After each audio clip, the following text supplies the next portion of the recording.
R2, 1 2 1 2. Audio check. R2. Yeah, shaking, sir.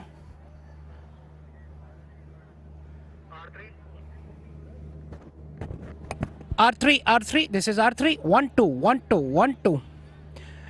इसको shake करूंगा तो वो होगा problem. Okay.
It's playoff time. The Gwadar Sharks have to show the same intensity throughout as they wallop the Mardan Warriors. Led by the stroke play of Luke Benkenstein. Is he going to push on all the way? This is huge. And the first fifer of the tournament from Saad Masood. The Sharks are on a high. There is another one.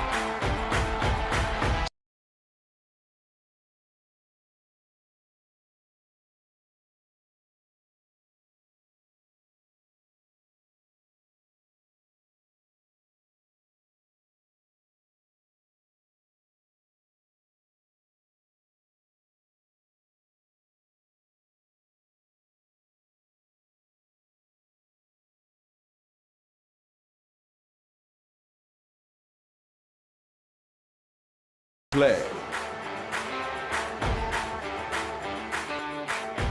Welcome back to Qaddafi Stadium, Lahore. We're here for the first playoff of the PJL between the Gwadar Sharks and the Bahawalpur Royals. Well, the Pakistan Junior League is now in its final stages. We have the first playoff tonight between two very strong teams. And remember, tonight's winner will go straight to that final. So a very exciting match ahead for all of us. I've got Sana Mir and Tino Mavoyo with me here to talk about what to expect tonight. Now, Sana, the Sharks have been pretty all-round in their winning. I mean, they have a good batting side. They've chased well as well. They put good targets on the total as well. What do you think they should be hoping for tonight? I think they just have to repeat their own performances. They have been the team to beat. Overall, they have a very good combination, whether it's the batting, the wrist spin, and then the seamers have been pretty good. And when you see that their overall journey to this playoff, I think you see only one loss there, and that to Bahawalpur Royals, who they will be playing tonight. What I really liked about their whole journey is that they have got some really big wins. 44 runs in T20 is quite big against Gujranwala, against Mardan, a very thumping win, 77 runs. And then the close wins that they got, I really liked. Even when they got out on 131, they were able to defend it. So the overall fighting spirit, we are watching their captain also Shamil on screen. He's leading it well. Sir Vivian Richards, he is a brilliant mentor. The overall spirit of the team has been pretty brilliant because they have not given up on any kind of total. If they have gotten out early, they're still fighting. If someone has given a target of 170, they were able to chase it. So they are that team that doesn't really stop fighting. Right. Tino, let's talk about the Royals now. They've had their changes throughout the tournament, but their opening partnership now is becoming more and more exciting with each game, as Tayyab Arif especially. What do you think they should be hoping for tonight? A big opening stand again? Well, I mean, the top order has been fantastic, and they've chased well throughout the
playing consistent cricket to have that confidence within themselves that they can win. But I think Sajjad Ali at the top bowled really well, and so was Zishan very impressive against their top order. Yeah, I really have liked Zishan. If you look at the way he starts, sometimes probably not as accurate as he should be in his first couple of overs. I think he struggles to start up to left-hand batters, a couple of wides down the leg side. But once he settles and he comes back in later, he's been very impressive. And who do you think are going to be the top players, apart from the usual suspects tonight? The usual suspects. I think I'm really looking forward to see Chavez. Hopefully he can play again. He was rested in the last game. He has been in and out. His batting order has changed a lot, but I really am impressed by the player, whether he's keeping. So he's still an unsung hero. I would say he's still not there, but I would want him to play really well today. Well, let's see what team is going to be batting first tonight, because right now Sikandar Bakht is, my bad, it's Mike Hazeman who's ready to tell us about that pitch.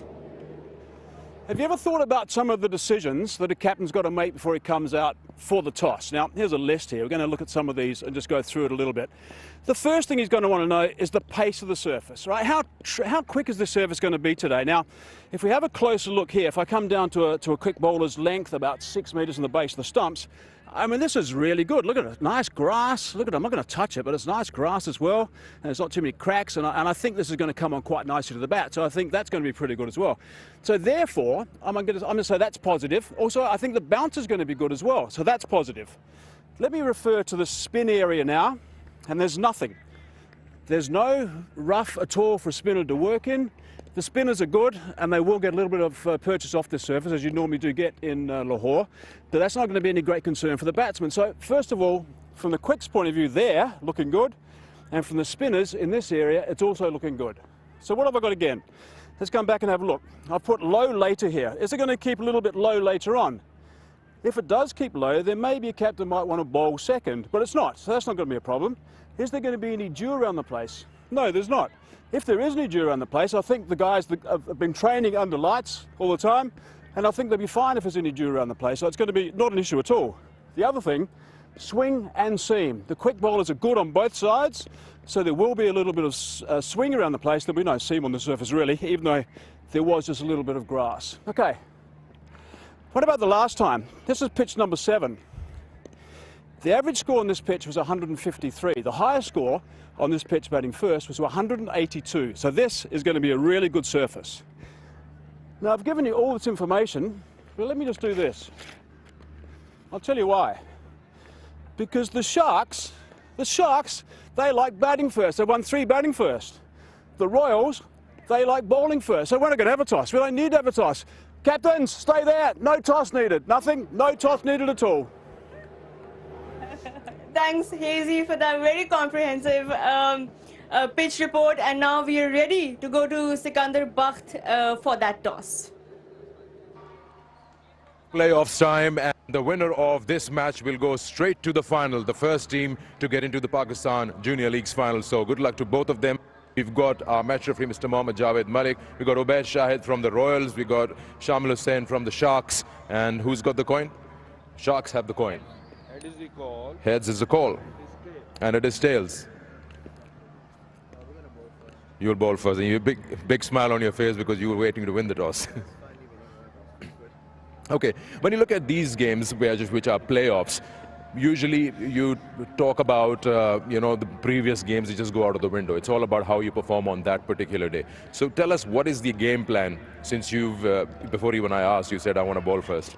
Look, the game plan is really simple. We're just going to play our best game. We're going to put in our best efforts. Obviously, the goal or the objective is to win, but we're not going to, put it over our heads. We're not going to make it just the main goal. Otherwise, we don't know what's going to happen. We're just going to look to play professional, good cricket, and yeah, we're going to see whose way it goes. You must have had some study, 3 matches being played here, all won by sides chasing, so you haven't done anything different. But then what kind of score you think is going to be easy to, work with? Yeah, that's obviously a tricky one. Our bowling attack is good, but obviously we're not going to leave it up to them. We're going to look to score over 150 because obviously it is a pressure match, so the pressure while chasing is going to be big. So we're just going to look to constrict them to 150. Maybe we can easily chase it, I believe. What about changes in the team? No changes in the team. No changes? Yes, sir. Okay, good luck. Thank you. Ubaid, obviously मैंने यही सवाल इनसे भी किया था कि जितनी performance overall tournament में हुई है उसको आप पीछे छोड़ के अब आज की परफॉर्मेंस पे जो है वो कंसंट्रेट करेंगे, तो ये बताएं कि क्या गेम प्लान है, अब आपकी बैटिंग आ गई है? जी बिल्कुल, जैसे आपने कहा कि जो पास्ट में हो गया हम उसको भूल के अब नेक्स्ट टाइम देख रहे हैं। ऑब्वियसली हम दोनों साथ में पहले गेम खेल चुके हैं, लेकिन अब वो पास्ट का हिस्सा है। हम फ्यूचर को देख रहे हैं कि अब अच्छा गेम प्ले करना है और जीतना है। यही कि टॉस डजंट मैटर, पहले बैटिंग या बॉलिंग है, आपको अच्छी क्रिकेट खेलनी तभी आप मैच जीतेंगे। किस किस्म का स्कोर आपको लगता है कि यहाँ पे करामत होगा इनकी बॉलिंग के अगेंस्ट? जी, जिस तरह के हमने लास्ट मैचेस देखे हैं, हमें लगता है कि 160 170 would be a good total. क्या चेंजेस लाए टीम? हमारी टीम में तीन चेंजेस हैं। अली रज़ाक, अहमद हुसैन और गैब्रियल आउट हैं। ननगाल, खरोटे, शवेद इरफान और मैं इन। Very good. Okay. Good luck to you. Thank you. So, the news from here, Sharks have won the toss and they're bowling first. Thanks, Sikandar. Good to see your Beth Shahid back leading the Royals. Tino, what do you think he will be hoping for tonight? Well, he'll be hoping that his inclusion in the side today will continue with the good results that the team's been playing out. So, Ahmed Hussain, Gabriel Gorman, Ali Razak make way for, yes, the captain we've just seen, Obed Shahid, Shawaz Irfan. I'm happy to see him back in the side. They gave him a rest in the last game. I thought that they would have wanted to continue with the good form that he had. He got 51 and 50-odd balls against the same team in the last game. So, looking forward to a good performance from him.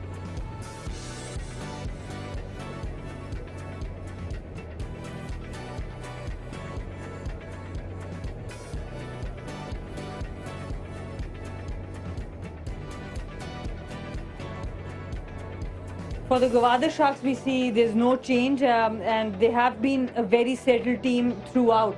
We saw that they are one team who has not made a lot of changes.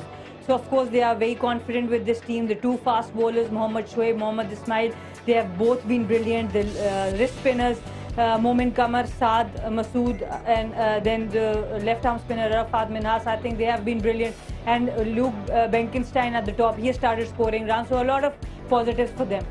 Bit unusual for them to decide to bowl first. What do you think their strategy will be tonight? Well, they're going to have to come out there and try and get early wickets. I think the one person we've got to look out for with bat and ball in their side is Arafat Minas. He's been fantastic with the ball, 8 wickets. He's contributed with the bat, 160 runs as well. So he's somebody that can contribute for the team on both sides. And with your question, in the last game, they did bat first against the Royals, and the Royals were able to chase it down in 14 overs with 8 wickets in hand. So that might be one of the reasons that they want to bowl first. Quick prediction, Sana and Tino? Who is our first finalist tonight? It's a tough one. It's a tough one, but I'm going to go with the Royals. Just to keep it balanced, I'm going to go with Sharks, but I think Royals are pretty good as well. So the two best teams in the playoff, and it's going to be a cracker of a game. It sure will be a cracker. Thanks, Sana and Tino, for joining me. That's all from us here, and now we are ready to take you to the live action. Hello everybody, and thanks for joining us. We are set to go for qualifier number 1. What a game this promises to be. It is going to be the Sharks against the Royals. It's 1 versus 2. And of course the winner of this goes straight through to the big game. The loser gets another go. Second bite of the cherry. However, it is such an important game that is such an advantage to win this one and get a nice little ride, a comfortable ride through to that final. Mohammad Tayyab Arif has made a lot of people as a 16-year-old sit up and take notice. He looks like he's got a wonderful technique. He's nice and patient. He's never rushed, and that's always a good sign. Dominic Cork's alongside me as well. Dominic, good evening. Looking forward to this, I'll bet. Certainly am. It is all set to be a cracker, and this man on your screen, like Tayyab Arif, has set the tournament alight. That 100, he's looked at quite a difficult batter to bowl against, but when you've got a difficult batter, you need someone who can stand up like this man, Mohamed Ismail, who has good action, nice wrist position, gets swing early on, and I'm sure that's exactly what they want to try and do. Get Basit Ali out early and get into that middle order. Now, right away, you need to just sort of plug in here, because I see this little battle between the opening bowlers for the Sharks against the top order batting from the Royals. That's how I see this battle. So I think this is going to be really important for the quality right at the top with the new balls, and also, of course, these two opening batsmen and 3 as well. They have had their problems, the Royals, in the middle order. They are a little bit stronger today. So they have been boosted. However, they need to get a good start, because this is such a big game for these youngsters. The Under-19 Pakistan Junior League qualifier number 1. Here we go. What a delivery first up. That is a beauty and well kept out. What a start. Absolutely brilliant start. Captain and coach and mentor Viv Richards, Mushtaq Ahmed would have said set the tone. And that is a brilliant way to just say to Bazat Ali, who is a man in form, this is going to be a tough little session for you. It's not going to be easy. We're going to try and make it difficult, and we're going to try and send you back to the dressing rooms very early. And by the way, did you hear the noise from the Sharks? They are fired up in this field. Dragging it across. Look at these Sharks buzz out there straight away. They've won the toss. They've elected to bat second. They want to chase. And won the most of their games batting first, so it's a little bit of a turn up for the books for them. However, the skipper, there he is, won a toss and couldn't wait to say, we're going to bowl first.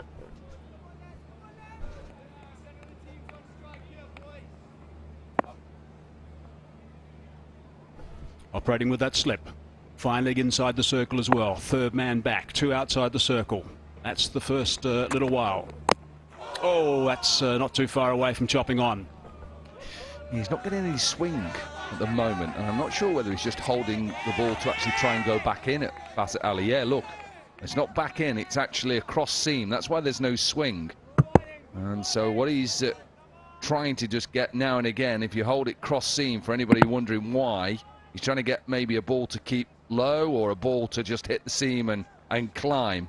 Be interested to see what if he's looking to just do that every ball, or is he looking now to maybe swing one and say to Bazat Ali, throw your hands at that and nick it to slip. The track is a good one. There we go. There it is. That's what you're looking for, Dominic. Yeah, it's so good. You know, I'll go back to what I said to you a couple of days ago. Well, it's under 19s. People at 28, 29 playing cricket can't do this at times. The ability to throw the ball to a young fast bowler and say, right, mix it up. Bowl one cross seam now and again. Bowl one to swing, bring slip into it. Such a good start this from the Sharks. Got a terrific little load up. Terrific wrist position as well. Royals, by the way, have got a very good batting power play. It's the highest in the PJL, the first 6 overs. And again. Yeah, well, I am going to do a little piece on Mohammed Ismail, Mohammed Shoaib and Zishan maybe in a couple of days, just talking about their action and their load up and what they're doing really well at the moment. And what I want to pick on is just the talent that these guys have got. And what I think, and it's only my opinion, what they can work on to actually get a little bit better. Because I look at these 3 bowlers, Zishan, Mohammed Ismail, Mohammed Shoaib, and think, these guys have to play for Pakistan senior team. Got that away, just the single only. That's going to be interesting to look out for a little bit later. Former England quick Dominic Cork will provide some stuff. 1 for none.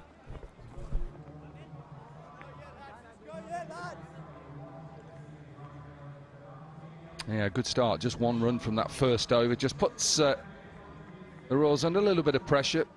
No changes for the Sharks. 3 changes for the Royals. Ubaid Shahid back in. Shoai's Irfan and Karatai back into the side for this qualifier 1. And one of the reasons for that change in the middle order, in fact, I guess Karatai also can be included, is the fact that in their last game, it was against the Raiders, they lost 5 for 46 in the middle. So they want to try and strengthen that. Lots of responsibility on the top 2 guys, Bazat Ali and Tayyab Arif. Shoaib now. Track had a reasonable amount of grass on it. Carry will be good. Will come onto the bat nicely. I don't think there'll be any seam at all. There'll be swing initially, but not for long. Oh, that's a lovely shot down the ground. There's plenty of runs always there. That is beautiful from Bazat Ali. Absolutely. Balance and timing and head position. It is a beautiful looking shot. Slightly over pitched. Trying to look for that away swinger. He does get a little bit of away swing, but it goes straight into the middle of the bat. Don't get better than that.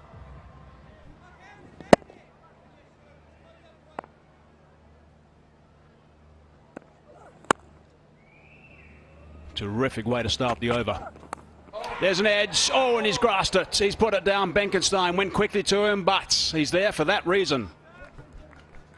Well, I think he plays it. I think he tries to actually get it. It comes off the face of the bat. And it goes straight to Benkenstein.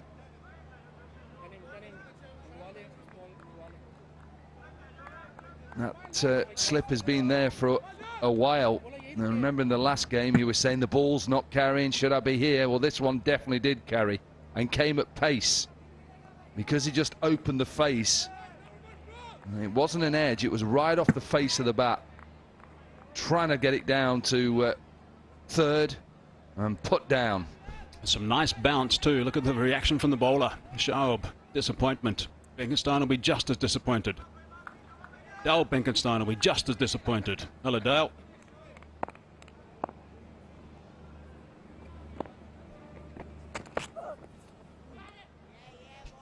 What also I liked is a couple of players went straight over to Luke Benkenstein. There was nobody, you know, shouting or saying, come on, trying to support him, because we've all been there in slips and we've put somebody down. And you can just see, just play, it comes off the face of the bat and maybe just comes to him quicker than he thought. I think you were spot on. I think he was caught by the other night, actually, by some of those balls not carrying and not really knowing how far, how deep he should say. You're saying a lot of the time he's not going to carry. Beautiful shape again. We see the last two balls after, one didn't carry and that one only just carried. Nice wrist, nice seam position, lovely late swing. You can just see it's just carrying, and so Luke Benkenstein probably gone a little bit closer.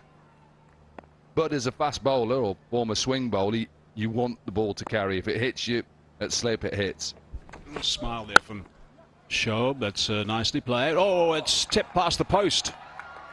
Chase is on now. It's going to be a teaser. And oh, has the ball won or not? I'm not sure it has. We're going to have to look at that a couple of times, I think. Yeah, I think when I was looking down, I thought that was 4. We'll just have to just check and make sure. Captain trying to get there. No, it's 4. Definitely 4. Good looking shot, should have been 1, and just because of a little bit of a hand, that extra cover got on it, and it went past mid-off and did go for a 4. Rashid Riaz is the TV umpire today. Asif Yakuba's out there. He was signalling the 4, and also we've got Faisal Afridi. They're all ICC accredited umpires. That's a fine stroke. Let's just bunt that down the ground for 4 to finish that over as well. That's 3 4s off the over for 12. 13 for none. Yeah, nice shot. It's a good shot because he knows he's trying to swing the ball away, and watch how he just moves towards the offside. I think he's trying to get it a little bit squarer than he did. I think he's trying to go more towards mid-wicket because there was a big gap, and it just once again swings late, so he decides, I tell you what, I'll let it straight back over your head instead. What a shot.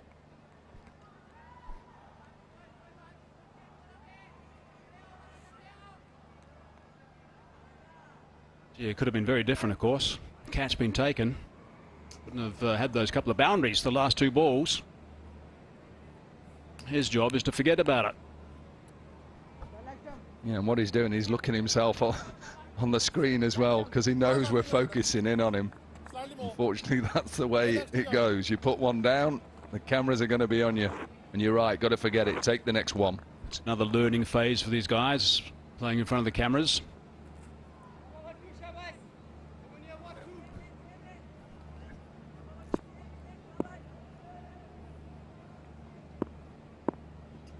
Tayyab Arif on strike for the first time. Oh, it's a beautiful delivery. There was a noise, and up goes the finger. That is a huge wicket first up. What a delivery. Seriously good delivery, this. Of course, Tayyab just falls across and he's thinking this is a bit straighter and he wants to work it through the leg side. But just watch this delivery. Starts middle and off and is an absolute beauty. Simple catch just for the wicketkeeper. He's appealing before the ball has come to him, but I don't think you get a better delivery than that. For me, that's the delivery of the tournament so far. Full, pace, swing. Absolutely magnificent.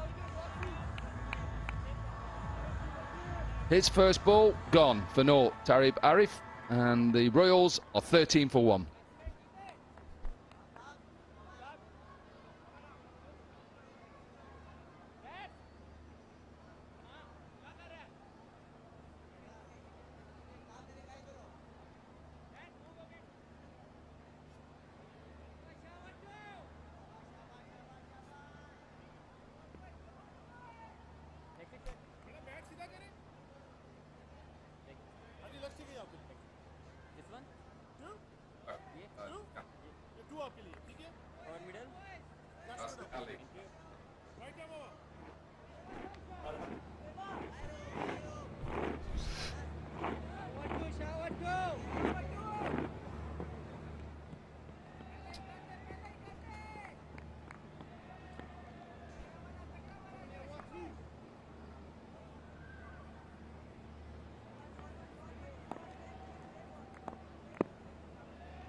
.13 on the board.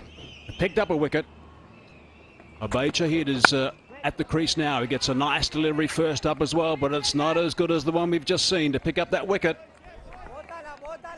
Just tell he's in rhythm, he's in form, his confidence is high. It is a beautiful delivery. And maybe criticise the batter for just slightly trying to work the ball to leg side, but think about the angle he created. You see it coming in towards middle stump. You think you're going to work it onto the leg side. There's not a lot you can do. It's a brilliant delivery. Faisal Afridi didn't take too long to give that out. There was a nice little tick as it hit that edge. That's the outside quarter of the bat. What also I like, that last delivery. He has gone wider of the crease. Now, for anybody who would think, well, why would he do that? Because he's trying to create a bigger angle. So he's gone wider of the crease. So when the ball to the right-handed batter, it looks like it's coming in. And you want the batter to try and work it to the leg side. And again, get the edge or maybe get LBW as well if it just nips back. I've got a question for you though, Dominic. That's nicely punched on the onside. That's beautifully timed. The outfield is pretty quick. It's going to slow. End result is going to be 3. Fine stroke. Yeah, and that's the only danger with doing it, if you just get a little bit greedy. And when I say greedy, you go wide of the crease and you're looking to just aim for middle stump and it doesn't swing as much. Here's my question. Why would you change anything after you've just bowled that magnificent delivery first up? No, I agree. I agree. You probably don't need to. But he feels confident. He feels that he is swinging the ball consistently. It's the same as playing golf. Consistently you're hitting a draw, you'll always hit it up the right-hand side to bring it back in. And what he's seeing is running into bowl. He can feel the ball, he's seeing the ball, he's visualising the away swinger. He's picked that up superbly off his hip.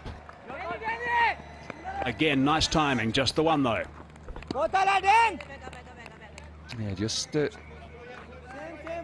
trying to just over bowl here, just trying to maybe looking to get wickets every ball. He's got to go back in to the frame of, or the mindset of going just that top of off stump. Don't get too greedy. Taking that second slip out now, which I think is right. Last 2 opening stands for the Royals was 71 and 54. Wicket first up is a big one for the Sharks. 3 gone, 17 for 1.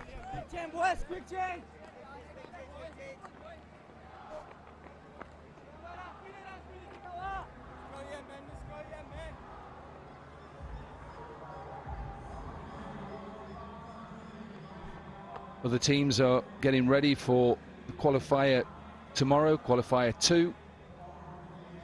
And then on Thursday will be the eliminator and the big one on Friday. Nice facilities.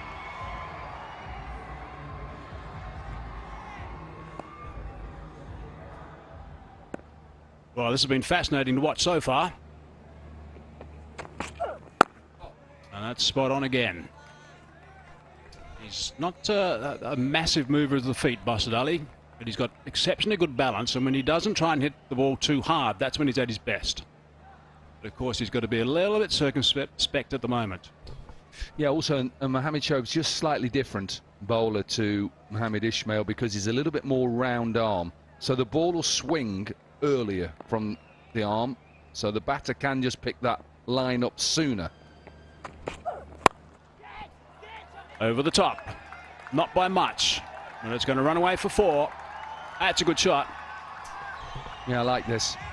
I like this, that little battle between two of possibly the best bowlers on show in the tournament in Ismail and Shoaib, up against someone who is playing so well, confident, 100 already in his pocket, and he's trying to fight fire with fire. He's going at it. Strong bottom hand. It's the style that he plays with. Oh, they looked at each other really rather than a call, I think. Yeah, I thought when they first took that single it was going to be close. Eventually they actually made it quite quickly. And maybe they looked at where he was, the cover point, he's right on the edge. And he just decided to take the pace off the ball and get a single. I like it, get a boundary, get off strike.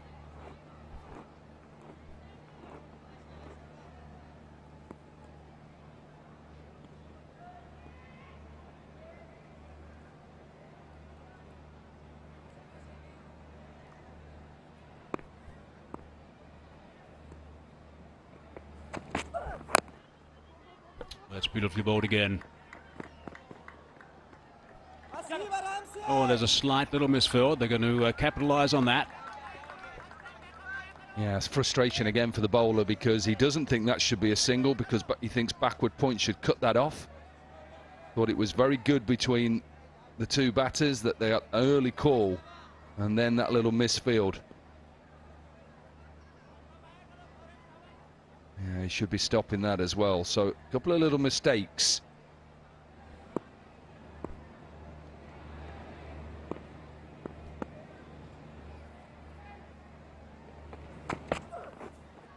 Going to have to reload. They're going to be watching the extras tonight, I'm sure. They're so important, the extras in big games. Time to introduce our first sponsor today, Zikmode Oil. Unveil the reel, peel the label to win via a lucky draw. Every week prizes worth millions.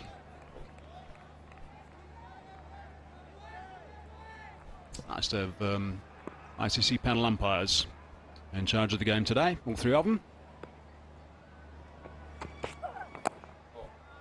Nicely controlled, protection down there. Yeah, nice shot. A little bit short of the first time we've seen really a short delivery. They've looked to try and pitch it up and swing it.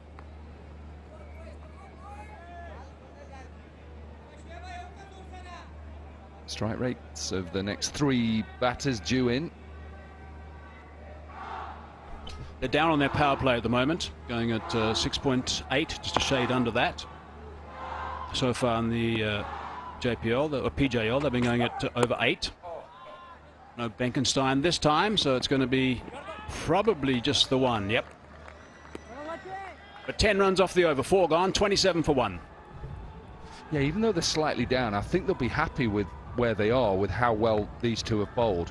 Of course, they've got that first wicket of Tayyab Arif, who's done well since he's come into the side. But I think when you probably look at how they've performed, they'll be happy. That's how they've got here. Some good results, couple of losses, and they now are in this qualifier 1. And just to remind you, win this game tonight, straight through to the final. But if you do lose the game, at least you have then one more chance. And it'll be on Thursday night against the winner of qualifier 2, which is tomorrow. Average first innings score, by the way, on this pitch today is 153 in this tournament. High score 182. 150 was talked about at the toss. It's a restricting score. You just see the swinger's gone. Completely gone now, so keep your eye out on the two bowlers, whether they look to go cross seam or the angles that they're looking to bowl. Basset Ali likes to get on top of the bounce. Explain to our viewers the reason for the cross seam, Dominic. Yeah, what you're doing as a bowler is sometimes cross seam will just allow the ball, if it hits the seam, to get a bit more bounce, and if it slightly doesn't hit the seam, it may keep low. So at the moment he's bowling seam up, so he's still looking to swing it. Inside edge. Yeah, and when you looked at his grip then, he's actually pointing the seam towards fine leg, and hence what he's trying to do, he's trying to get the ball to come back in, which I think is a good tactic against Basset Ali, because he's slightly open. As you see the front foot slightly open, you back yourself as a bowler to just bowl that back of the length. When I mean back of a length, trying to hit the top of the bails and go back into him, because he just leaves a little gap. Luke Benkenstein, by the way, at a mid-on, is right on the edge of the circle. Basset Ali, you can see, is edging to go just to the mid-on there, bottom right. Yeah, that's just been brought about, that shot, because he's just feels like it's got to get on with it in the power play. I don't think he needs to play it. I really don't think he needs to play that sort of shot. That's that beautiful delivery that got rid of the opener, Tayyab Arif. Absolutely. If you can repeat that a number of times, you're going to have a very successful career. He looks like he's got the goods to me. What a start for the Sharks. Disappointment for the youngster. Pressure building. 3 dot balls to start this over. Mid on and gone. Mentioned it, and he's holed out. Hasib Nazim on the edge. Look at Viv Richards. He knows how important that wicket is. Put down early on by Luke Benkenstein. And this time, because of those 3 dot deliveries, pressure was building on Basset Ali. He wanted a boundary. And all he does is he just picks out mid-on. It's a simple catch. Delight for them all. Look at Luke Benkenstein. He knows how important that is. And gets him off the hook a little bit for putting him down early on. Big wicket. And the Sharks, they're loving it. End of Basset Ali. He goes to 20. The Royals 27 for 2.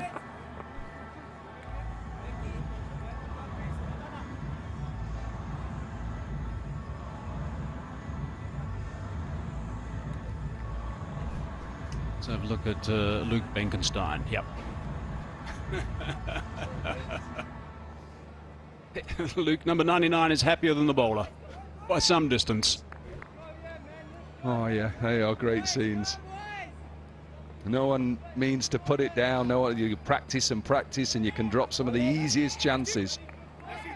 And you just know that you don't want to let your team down. Showave Irfan.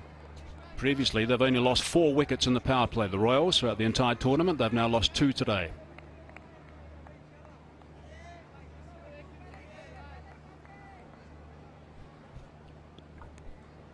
And now that middle order under pressure.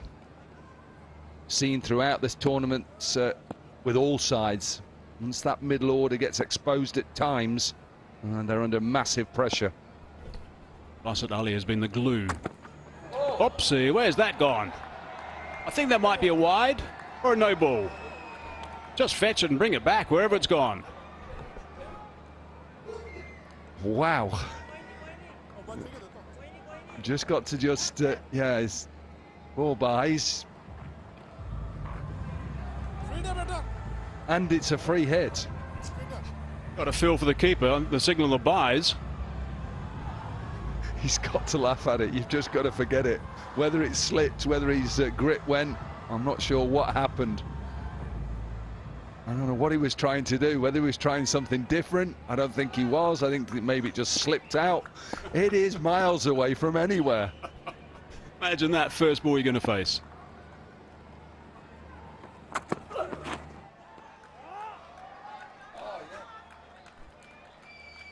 Absolutely, we've seen one of the best balls of the tournament, and we've seen one of the worst balls of the tournament. 100%. Don't watch.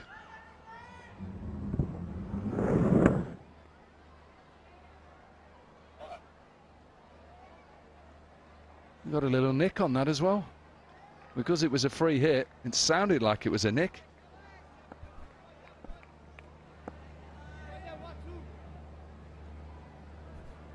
Righto, last ball now, the over. An eventful over.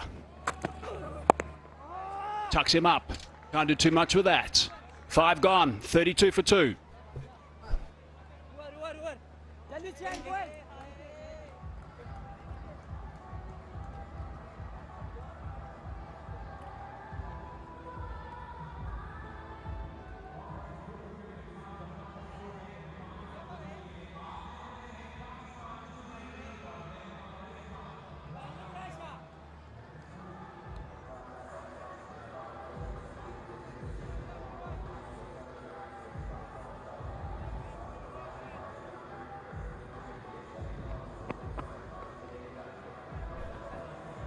It's 32 for 2, and the 2 wickets that have fallen just around inside the power play will always do good for the Giants, who've got what they wanted. They wanted to bowl first.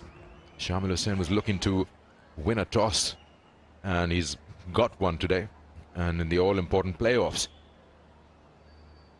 Beautiful aerial view of the city of Lahore.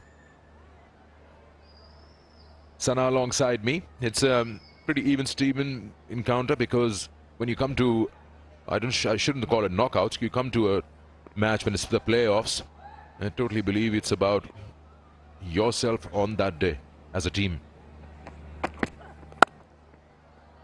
That's a beautiful shot.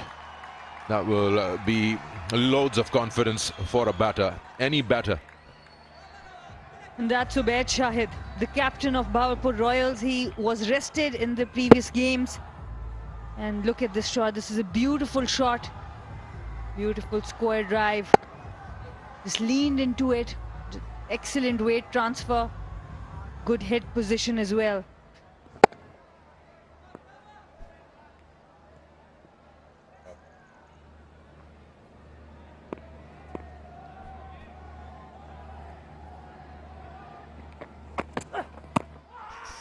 Is it bat first or pad first? They've taken a run. We'll come to know from the umpire's signal. He feels there's bat involved in that. Lucky there, Ubaid Shahid.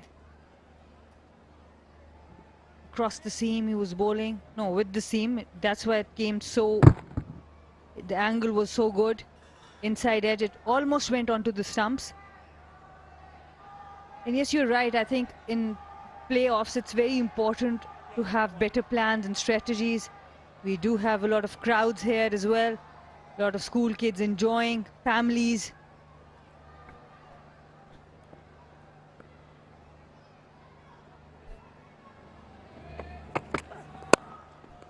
That's a good shot. That is an excellent shot. Straight, full face of the bat. Nice follow through, and it goes for a boundary. One for the photographers. Shahwez Irfan, he is absolute treat to watch as well. This Bahawalpur lineup, the batting lineup is so good to watch. Both the batters who have been amongst runs are gone, but look at this shot. Straight drive down the ground. Again, that full face of the bat, the head position is so good, the balance is so good.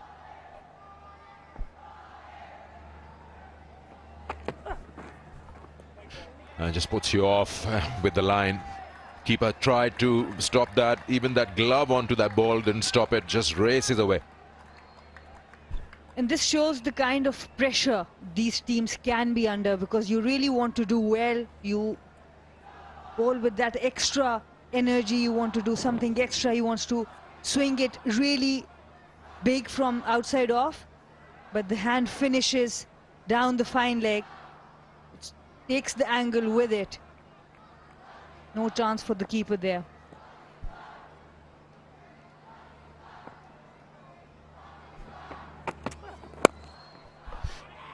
Should be a quick run, direct hit. No. That's a good thing from these two batters, trying to take singles within the circle in the power play, not to have too many dot balls. And he was safely home.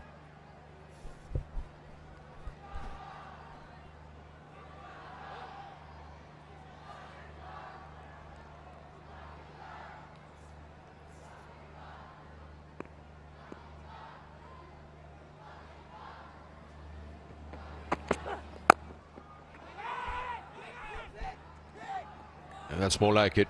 Loud shout if you don't want to come for the single. Should be loud and it should be quick.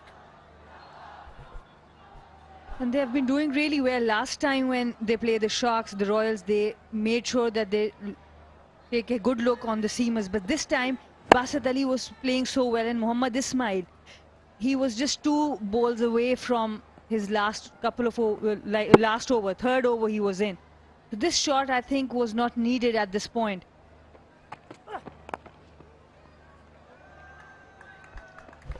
End of the power play with that single is 48 for 2.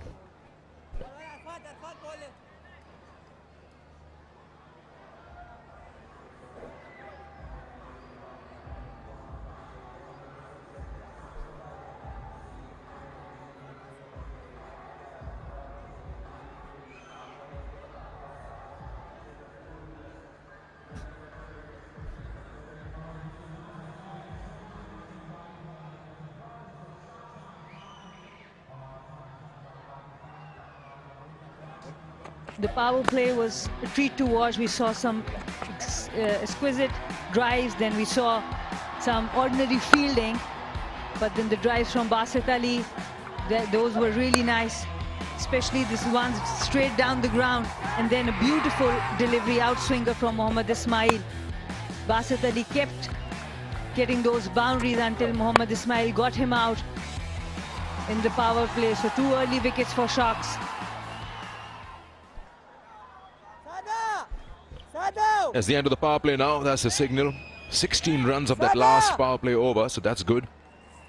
3 boundaries in that. Now we come down to spin. Arafat Minhas. He's got 4 for 13, his best in the tournament. And he's been the integral part of their bowling lineup. In fact, he's been an integral part as an all-rounder. Yes, they have got a really good all-round team. The seamers, Mohammad Ismail, Mohammad Shoaib, then Arafat Minhas and Saad Masood. He has been pretty brilliant too. Initially it was Qamar Momin, and now Saad Masood is stepping up. Go, easy one.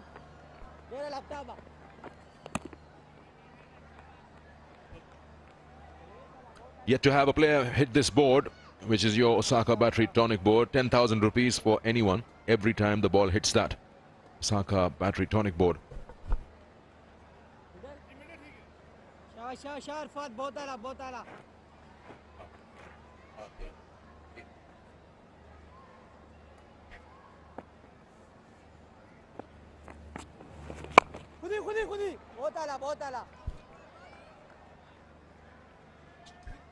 The last time these two teams played, Royals were chasing a target of 119. They did it comfortably. This man on your screen,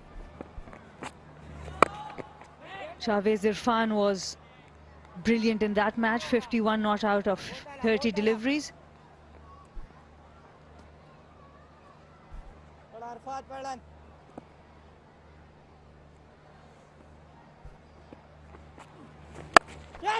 Down on one knee, launches that but fails to get distance. He's gone.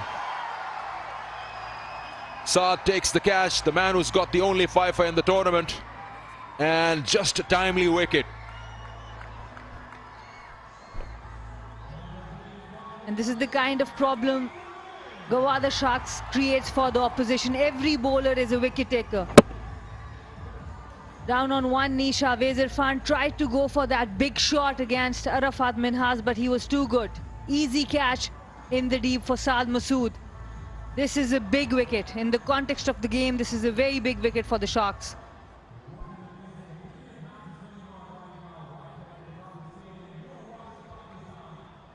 Shahwez Irfan has to walk back for 5. Bahawalpur Royals 49 for 3.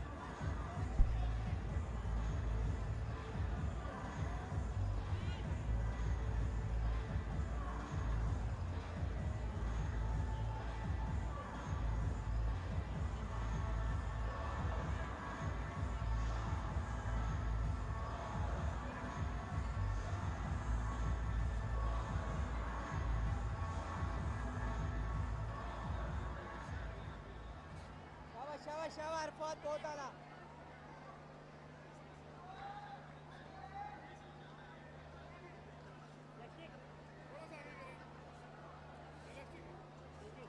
बाहर चलेगा शोएबा women बाहर हो जो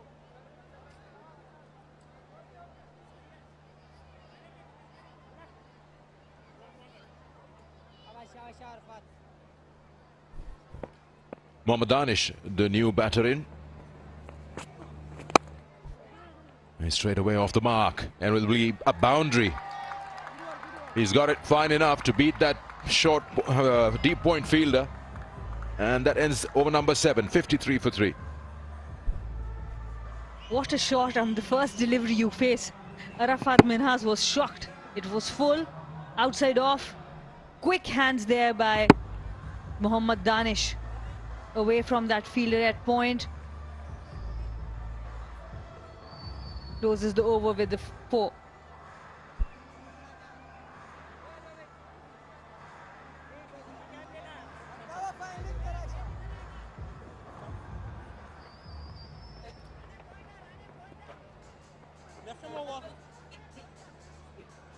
Good luck, good luck.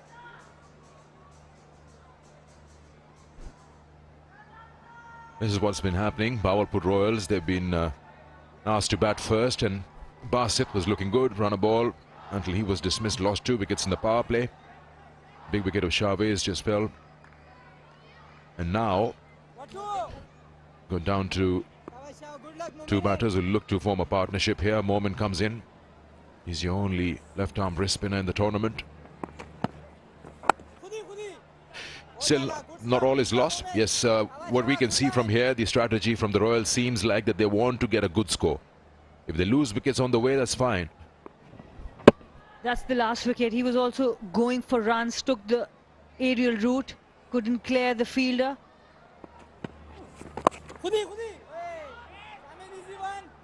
Now big responsibility on Ubaid Shahid, the captain. He was rested in the last couple of games, and now he really has to play that captain's knock. They need to build a partnership. Good for the Royals is that the captain is out there in the middle, so he can play and along make his partner play to understand what strategy works best for them.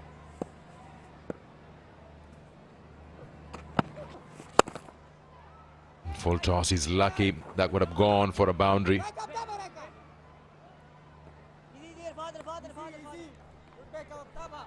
Some sloppy work there overall. Not the best of deliveries. Pickup was good, the throw was a little wider. Not a clean backup as well.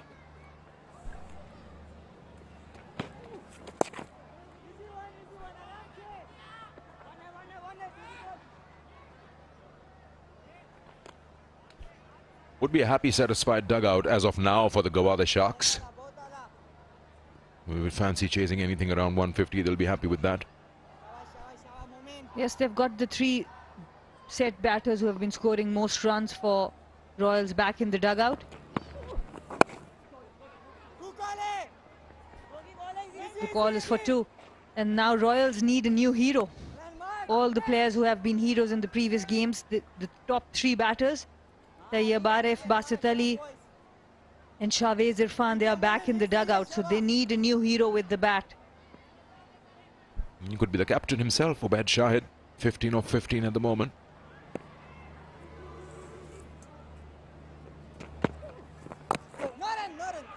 That's a good call from the non-striker.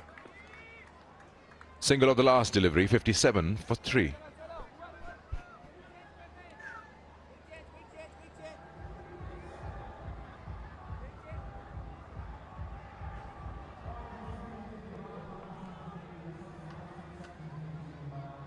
शाबाश late है boys जल्दी जल्दी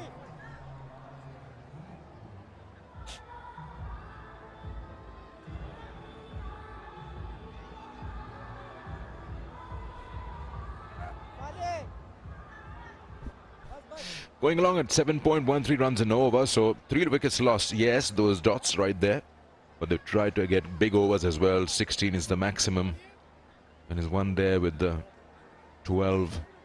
So if the scoring rate keeps going like that, that's a good ploy.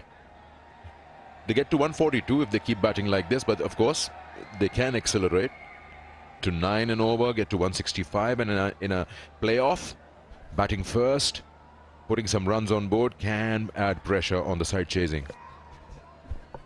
And we have been talking about this phase, the middle phase from 7 to 15 overs. And that's where now they have to build up. They have been a team where they have got very solid starts. One of the best teams in the power play. And tonight they got a few wickets down. So it's very important how they are going to tackle these middle overs now.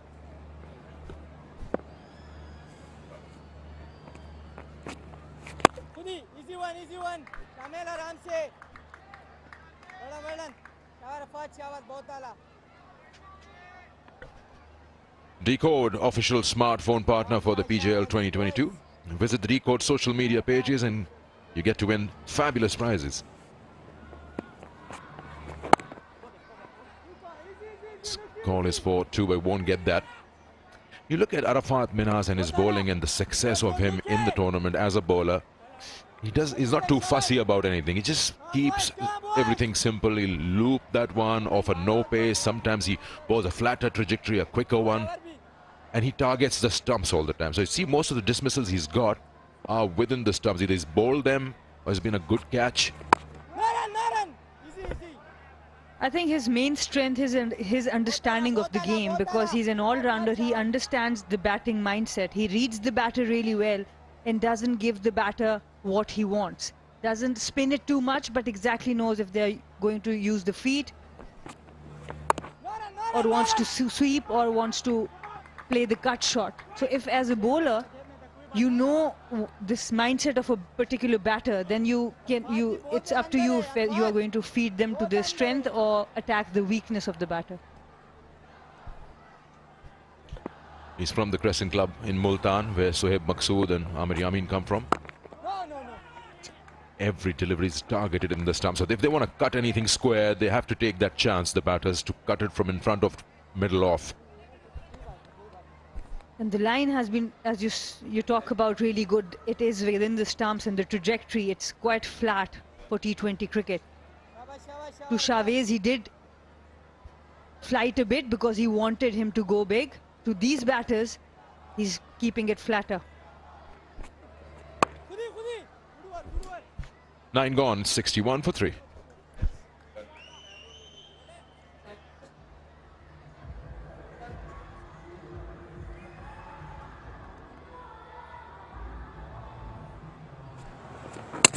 These are the 4 wickets against the Giant, making sure that the batters can't commit whether they want to come in front or back.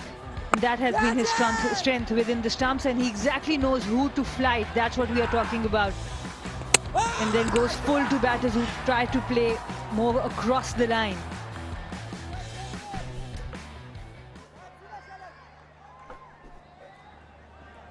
बस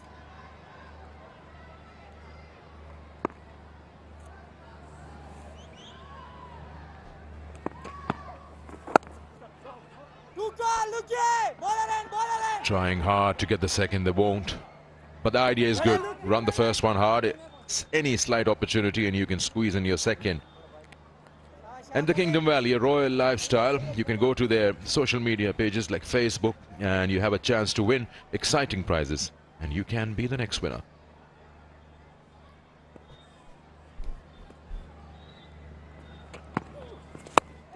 It's in the air. He hasn't got hold of it. This might be trouble. He's popped it out. Oh, yes.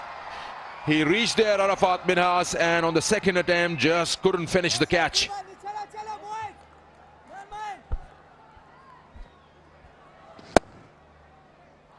Mohammad Danish getting a life here. Went for a big slash. Arafat Minhas messed it up a little bit. This one, when it goes up, the ball spins a lot. So it can pop out because it's spinning in the air. It can pop out of the hands. Oh. Why was there hesitation in that single? It was always there. Both of them stopped halfway in that run. Now the hand comes up for the apology. This is exactly what pressure does to you.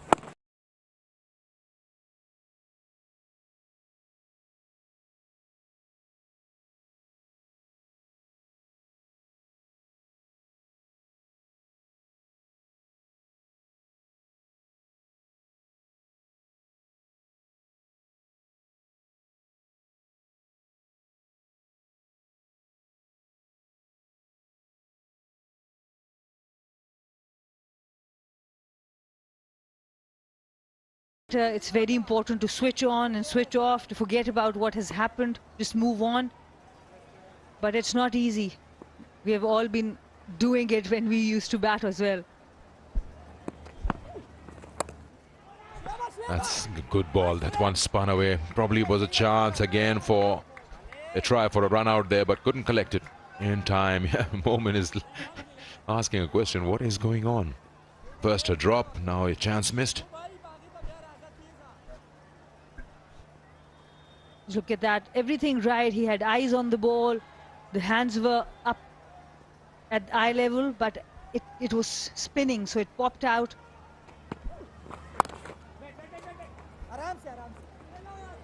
Dot ball, 10 overs gone. It's 66 for 3. We also have a break for drinks.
Nice shot of Liberty Roundabout, just alongside the ground.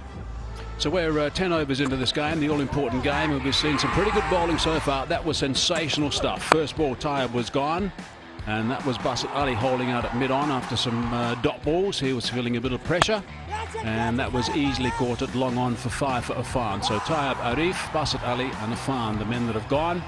And 10 overs into this game at this stage, they are 66 for 3. So they've got themselves in a bit of a tangle at the moment, the Royals, after the Sharks won the toss and elected to bowl for magnificent delivery, that first one, to get rid of Tayyab Arif, the first ball that he faced.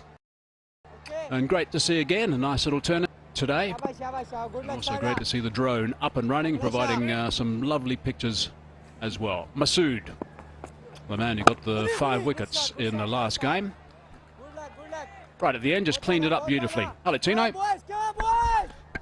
How's it, Hazy?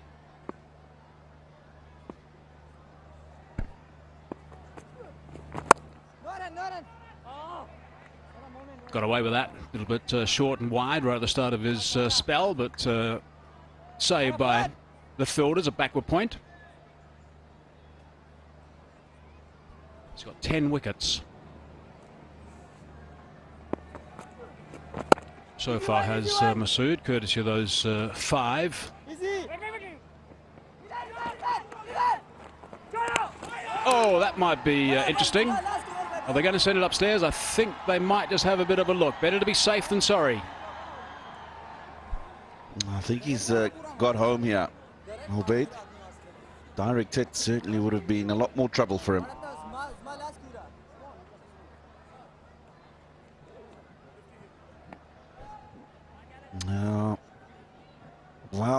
Well, he's gone.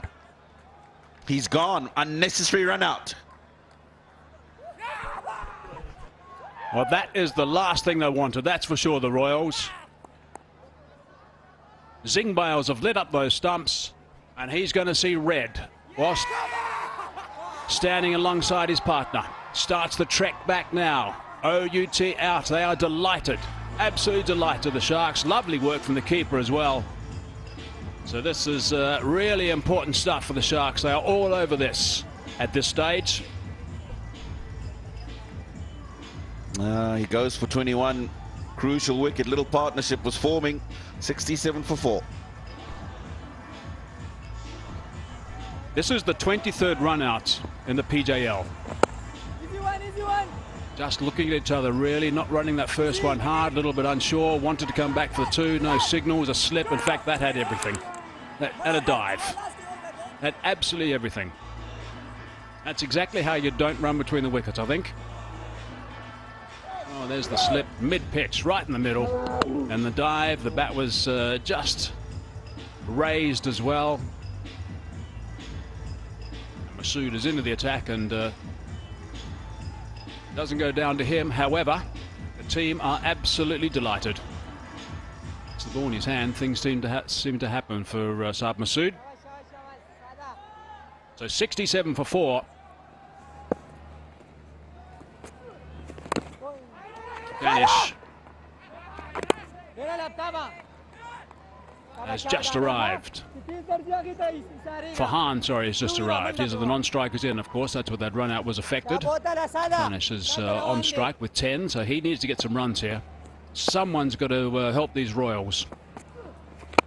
Easy 1-1-2. Relax. That's the wickets that keep falling when partnerships are starting to form, which is the problem. He has got the Abdul Qadir cap for the leading wicket taker in the competition. That was handed over to him by his coach Mushtaq Ahmed prior to the start of this match.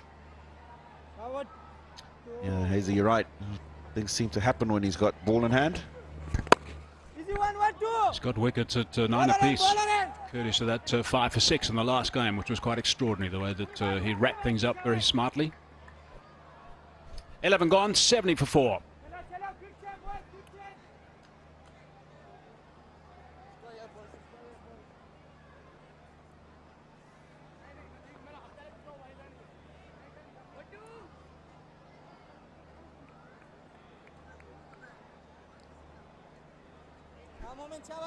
Saad Masood sits right at the top with 10 wickets. Arafat Minas not too far behind with 9. Afnan Khan of the Raiders, Arnam Nawab and Mohammad Ibtisam with 8 apiece.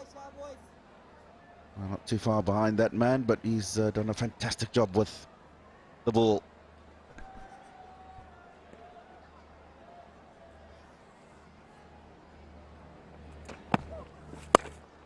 Full toss. Has he found a gap? No, it should be just the one. Now, the reason of that run out, the mix-up, means that these two batsmen are going to want to make sure that doesn't happen again. So they're going to be a little bit more circumspect where they're running between the wickets. Fahan has obviously just arrived. Nice strong drive. And it's a good charge of the ball and return back to the keeper, just to keep them on their toes. It's nicely bowled from Kumar. Oh, bit of a mix-up again. Astonishing the number of run-outs. Tino? It is. And it was that misfield that made him think that maybe there's an opportunity to get back. How many times we've seen already in this competition, people running on misfields or looking to run on misfields, and the run-out happening.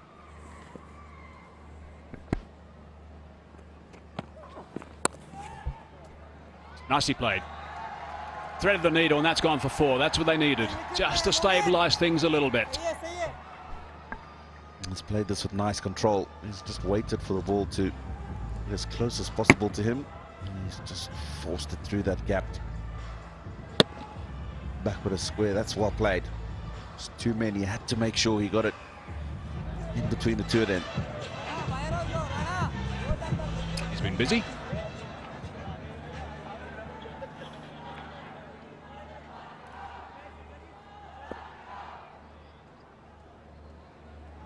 Kamar again. Name means moon. No run there. So the boundary of the third ball, he'll be making sure that he'll drive boundaries up for the rest of this over, the next 2 balls. So things don't get going again for the Royals. That's nicely bowled. And beautifully fielded too. It's a good bit of fielding. Aftab, we've seen how when the ball gets past the 30-yard circle, it can run away very quickly. Certainly saved a couple of runs there. You're a left-arm unorthodox bowler such as Kamar, and you get in the right areas and you've got some variation. That is an unbelievable skill. It really is. It can outfox many batsmen. A little bit short and a bit leg side, and it's got the treatment. So there's another boundary to finish the over. Royals will be happy with sealing that. 11 runs off that, 12 gone, 81 for 4 now. Nicely played. Calls it catch it. They thought it might have gone to that man at 45, but he's forced it wide of him. To the left. Wide enough for the man at backward square to get the boundary as well.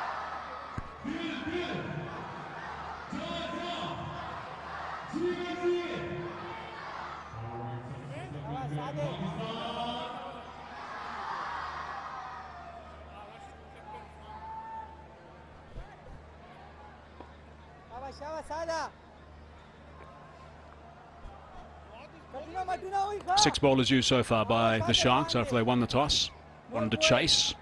Conditions are really good. Nice for batting, that's for sure. Conditions are great for a game of cricket. Under these lights here at the Gaddafi Stadium. It's kept just a little low maybe, but I think perhaps more of misjudgment from the batsman. Couldn't get it good enough willow on it.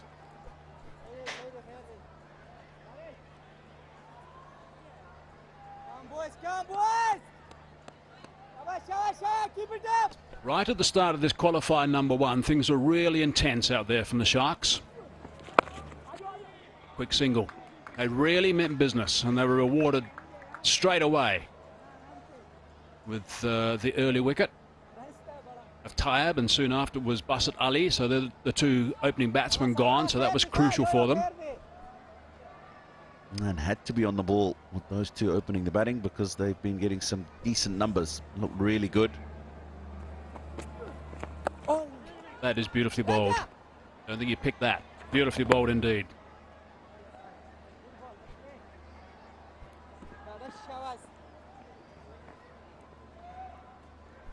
He's got good control when he bowls the googly. He's got several of his wickets with it.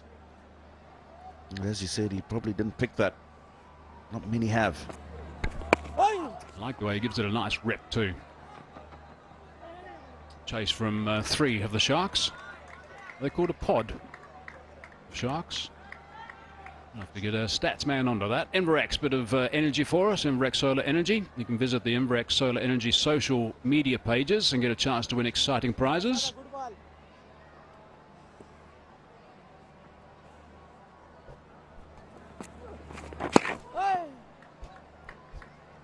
Gonna have to bowl that one again.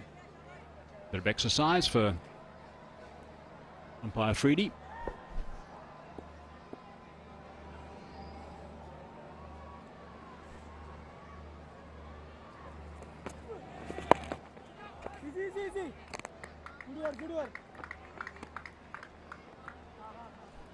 It's going along steadily. The Sharks. Current rate will get them to 137.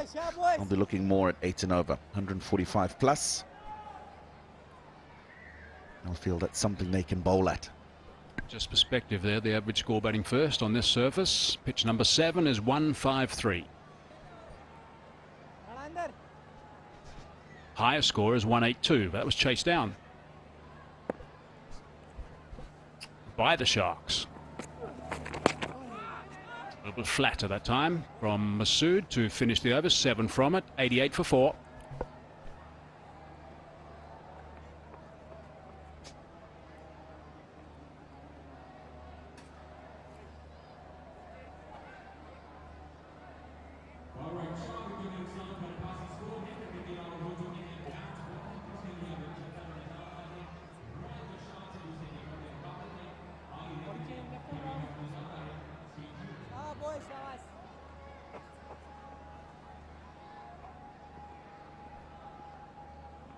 There's a shiver of Sharks. Been used in the bowling front. That's what a group of Sharks is, the collective noun for Sharks. Shiver, rather than a pod. That's, of course, Dolphins. But they were, the shiver of Sharks were certainly nice and aggressive in the field right at the start today. Set a high tone. Since then, they've followed through superbly with that too. In the gun seat at the moment.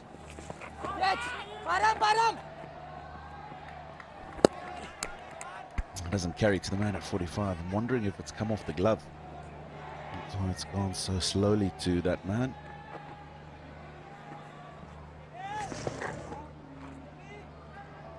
Looking to play that sweep shot that he got a boundary with a couple of overs ago. Very fine of the man. Square on the boundary. Oh, got a confusion again in the middle. Trying to give himself room to just go through that offside. It looked like that ball was just held up. That's why he didn't quite time the balls he would have liked. Partnership now 23.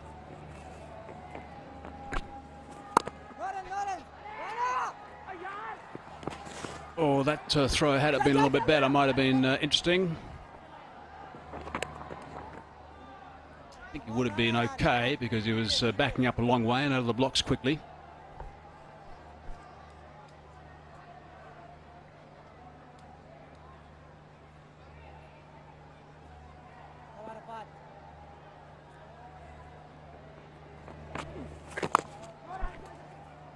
Gee, they're giving nothing away at the moment, nothing at all.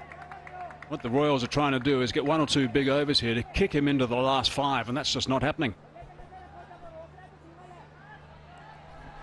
It's been a pretty nice squeeze the last 4 or 5 overs. Last 30 balls produced just 32 runs. Oh, that's very close. That's very close indeed. Oh, no, not interested. Asif Yaqub. They're having a look, though. I'm not surprised. Yeah, it looked good from here. The only thing that'll save him is if that ball struck him outside the line of the off stump. It's definitely what he would have thought.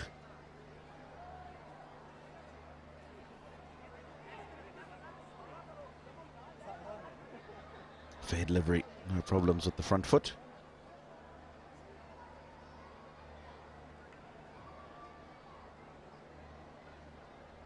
Now this will be interesting. It's just straightened after pitching. And I think might just have struck him outside the line of the off stump.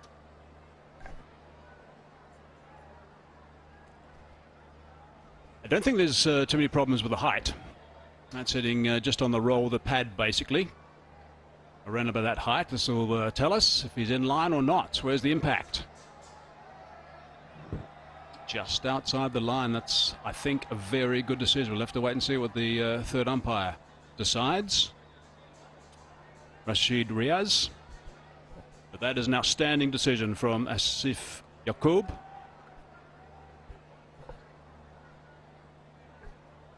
Now, of course, we get the benefit of being able to see it again and again with all the tech tools that go along with it.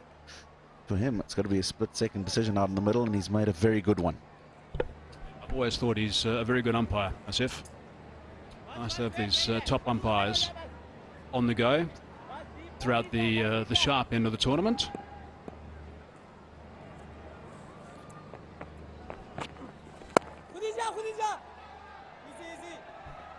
Again, giving nothing away. Just 5 off that over, 5 singles, 93 for 4.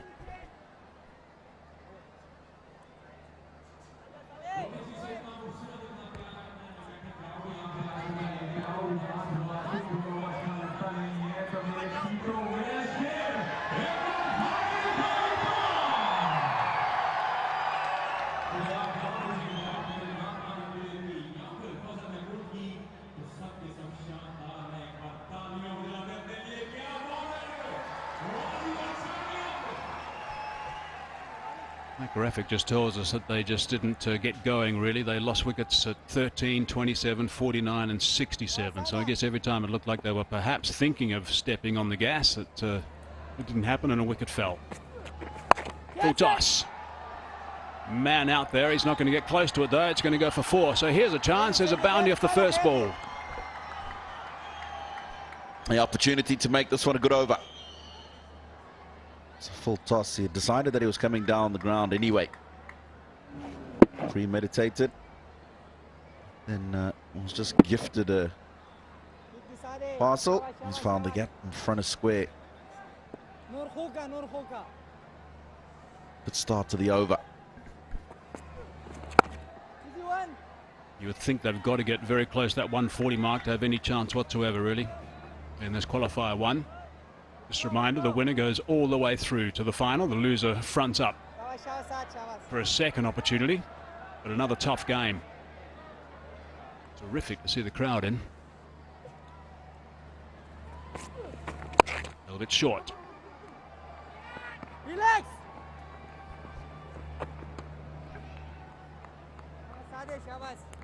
Yeah, 99 for 4 now. 5.5 overs to go to the end. Need to be going at around 9 and over from here to get to that 140 mark. Easy one, easy one. 8 and over will get them 143. Still possible. I think if these two can bat another 3 or 4 overs to get towards the end of the innings. That single brings up the 100.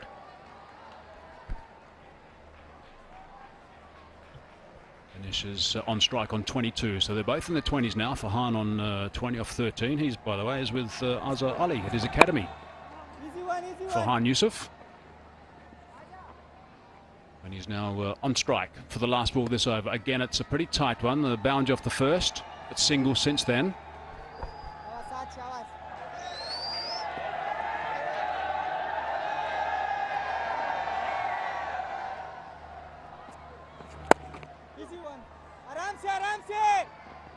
Thinking about 2, but just the 1. Unfortunately, when they've got something that's a bit loose, they haven't been able to put it away as well as they would have liked. 9 off the over, 15 gone, 5 overs remaining now, 102 for 4.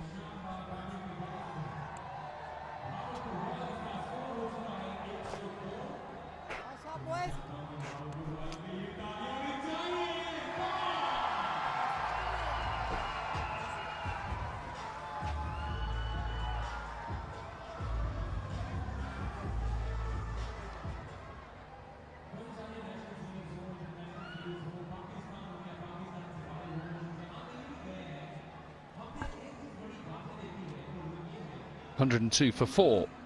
15 overs gone. 54 for 2 in that period between the 7th and the 15th over. Good to see the crowd is coming in. Remember, it's free to come and watch. Here with tennis on as well. Look at that, doubles. And the third one. Singles on the left.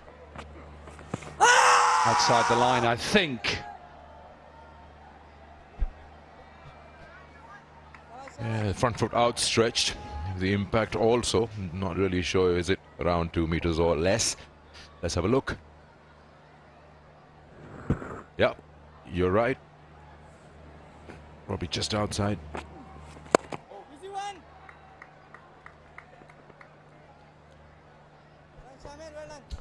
Oh, well again, hasn't he, Arafat Minas? Coming into his last over. 1 for 15 so far. Partnership is 36 from 30, so bowled well in this mid-period.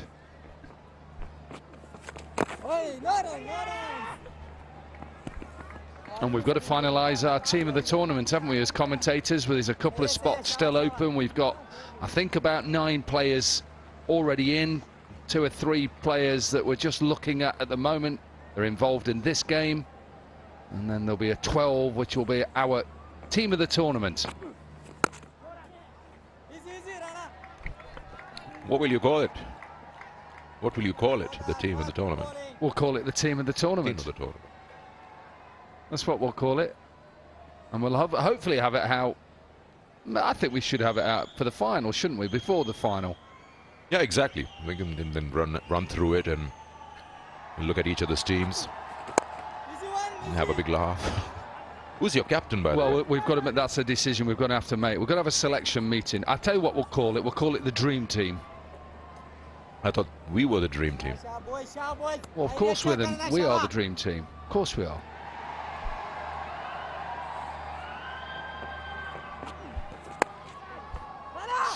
Just short of that play at backward point. 16 gone, 107 for 4. End of his spell as well, Arafat Minas, 4 overs, 1 for 19. They're enjoying it.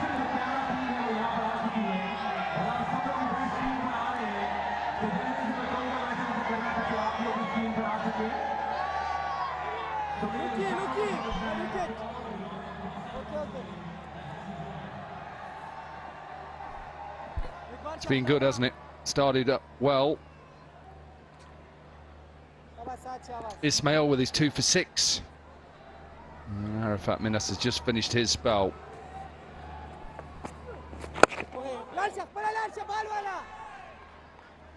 Well, it's half an appeal because Masood thinks this is just maybe clipped his boot first.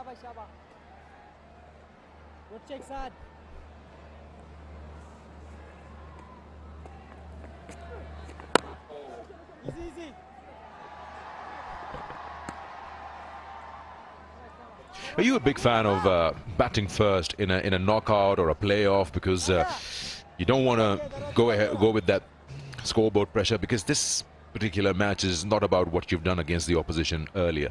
It's just all about how you are today. Yeah, I think runs on the board just eases that pressure, but I'm a big believer that they've played on these surfaces. None of them really are different than, so they know about the wicket and how it's going to play.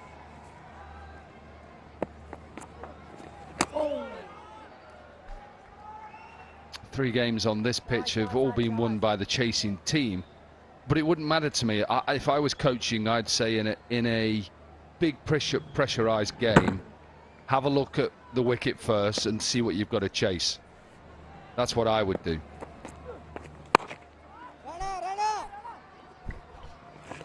Seen a bit of aerial bounce. Not the first time the ball kept low a couple of deliveries ago.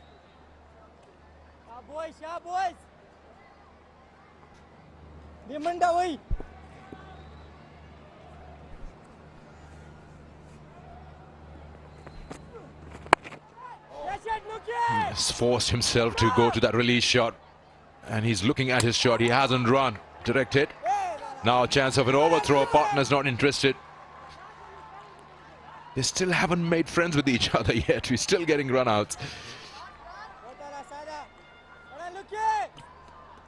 Well, opportunity for you to win prizes worth millions. Zikmo Royal. Unveil the reel and peel the label to win via lucky draw.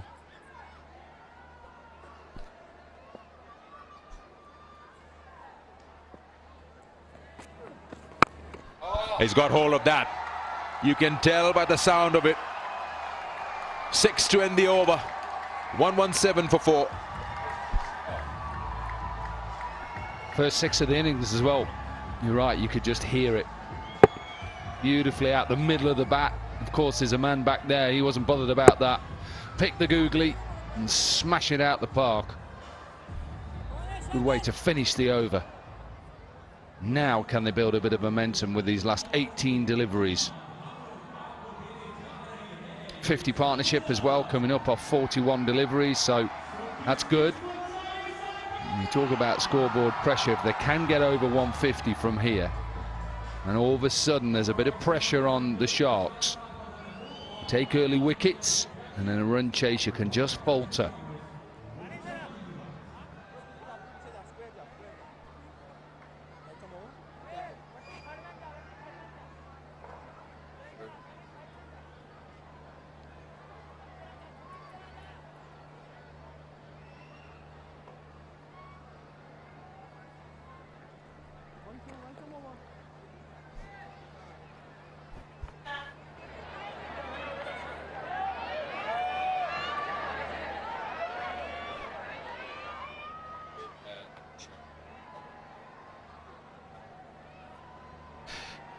Aftab into the attack. He's bowled 1 over for 16.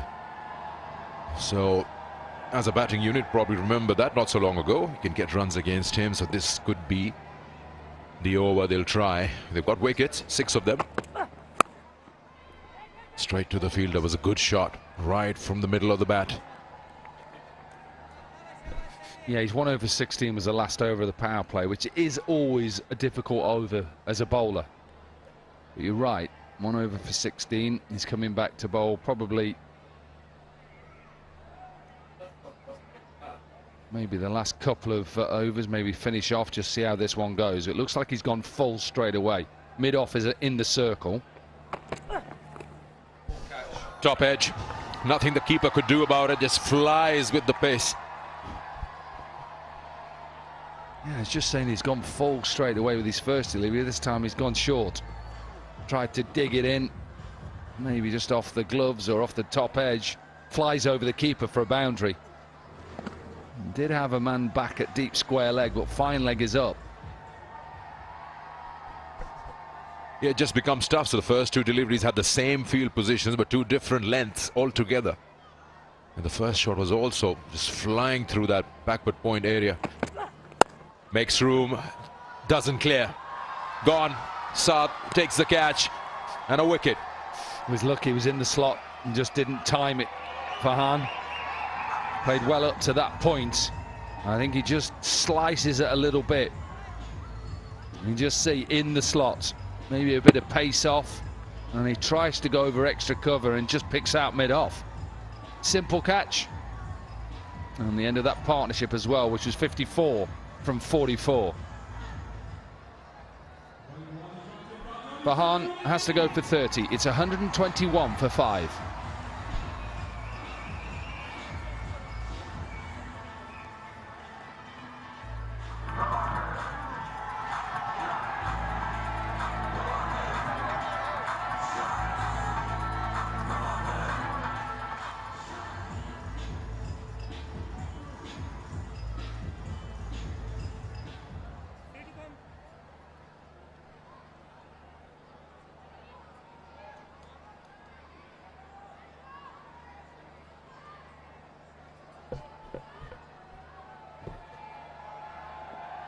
Karatai, the new batter in. Straight away, drives through cover.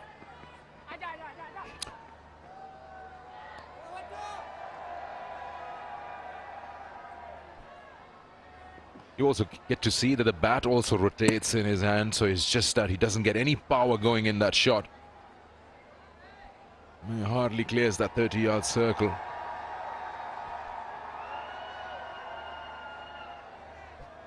.30 of 24. Important 50-run partnership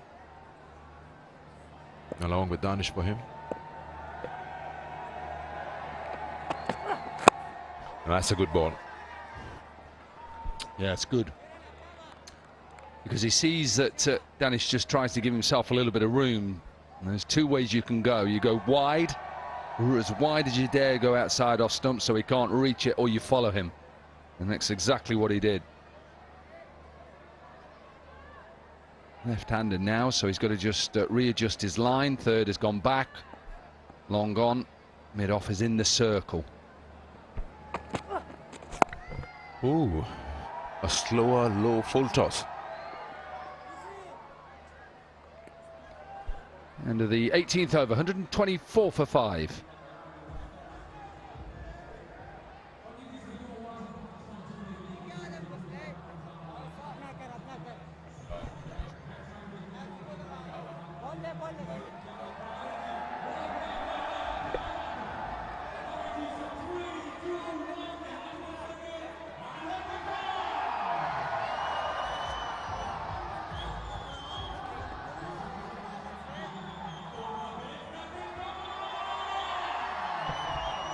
Two for Ismail, a wicket each for Aftab and Minhas. So Ismail's got one over. He's got plenty of options available. Kamar's got one, Shoaib, Aftab got two each.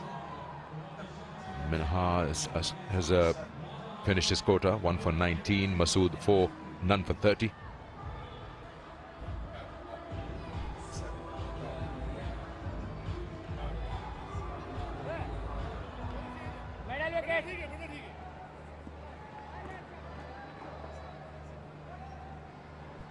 Shoaib's been asked to come and bowl. 2 overs, none for 22 for him.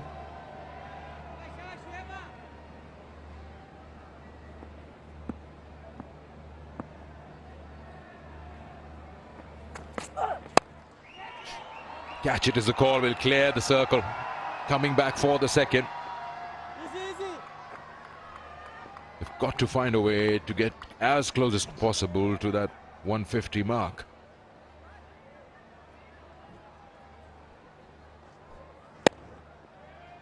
Yeah, you've got to be careful, haven't you, with that sort of length, because it just allows the batter just to get through and hit through that line, and it could go anywhere.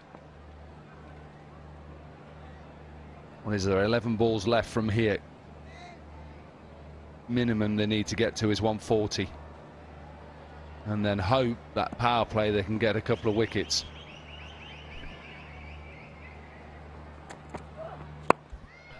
A good slower one again. Yeah, you're right. I mean, if you can get Luke Benkenstein or Shamil up early, chasing in a playoff, put pressure on them.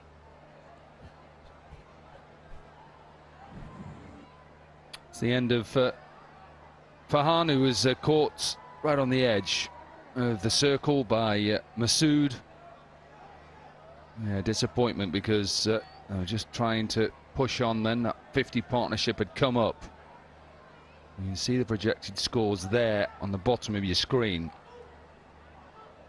Where they're going at the moment, they'll just make 140. I mean, just have a big over here. They could get to 150. He's used the pace again. This is going to the fielder. Good. Oh, yes, good catching. Momin takes the catch. Yeah, tries to slice it over backward point, and all he did was just pick out Momin, who was out there at deep cover. Best way for the Sharks to just stop them scoring runs is to keep getting wickets. Probably timed it too well, probably trying to get it a little bit finer. And just couldn't. So the two batters who are in are now out. Mohamed Danish goes for 33. The Royals 127 for 6.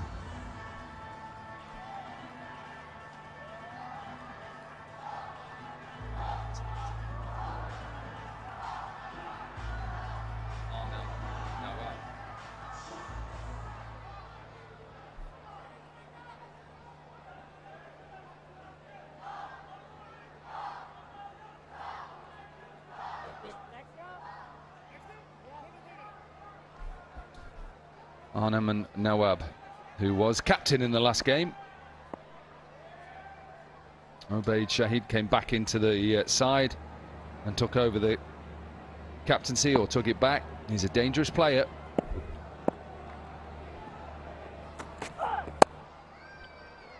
That should be 4. That's a good shot. They all count, and it's important. So you need those kind of players who know exactly that they've got to start hitting as soon as they walk in. Yeah, a little bit of width, isn't it? I told you he was a dangerous player because he can access both sides because of his open stance. Times the ball beautifully past backward point and beats third.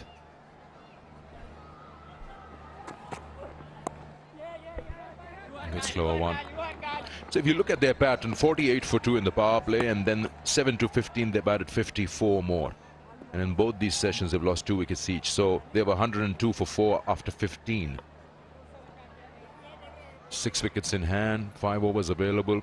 Haven't really been able to accelerate. Only added 30 runs in the 4.5 overs, or 3.5 overs. Still got an over after this.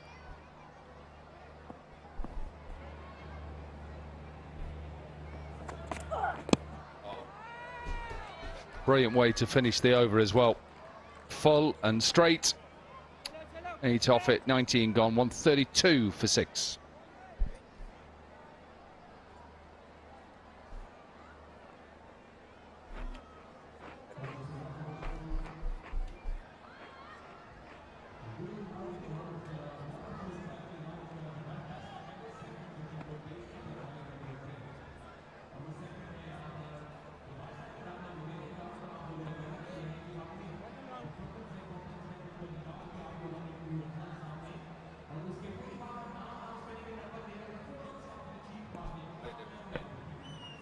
Most dot balls, and how precious are they in T20s?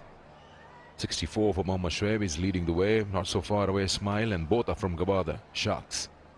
It just tells you why they are here playing qualifier 1.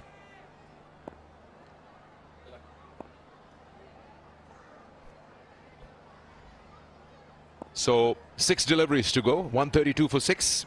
What can they add in the last? Not a bad idea coming round to the left-hander. Yeah, it's good as well. It's the length as well. You should see what Nawab looks to do here. Is he going to try and hit him down the ground? Is he going to try and ramp him? His fine leg is up. Third is back. Mid-off is in the circle. He's just speaking to Ismail now, captain. He's just having a chat to see what field he wants. He's happy to keep it as it is.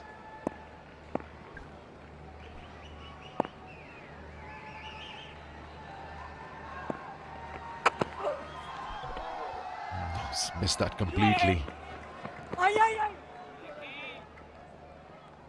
Sometimes those full tosses are just so tough to put away.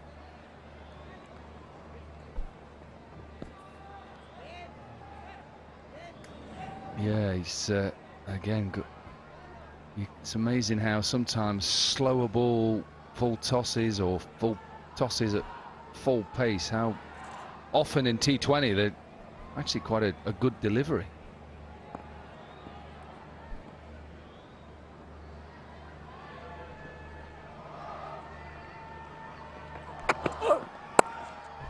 Again, that pace taken off. Oh, he's missed it. That doesn't help the cause, does it? He's working hard, the bowler. Yeah, it's just disappointing. We've seen a couple of misfields. We've seen them throughout the competition. Done all your hard work as a bowler, bowling a slower delivery. Okay, if it's 2, that's fine. What you can't do is just let it through your legs. Got to concentrate on the ball. Get yourself in a position. Yeah, absolutely. Couple of misfields in the game already.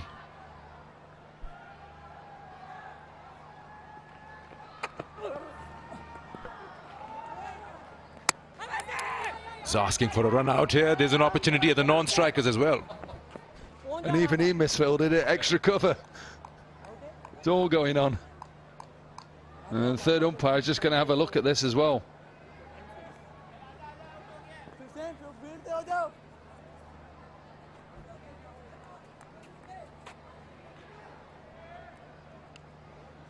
Is his bat down?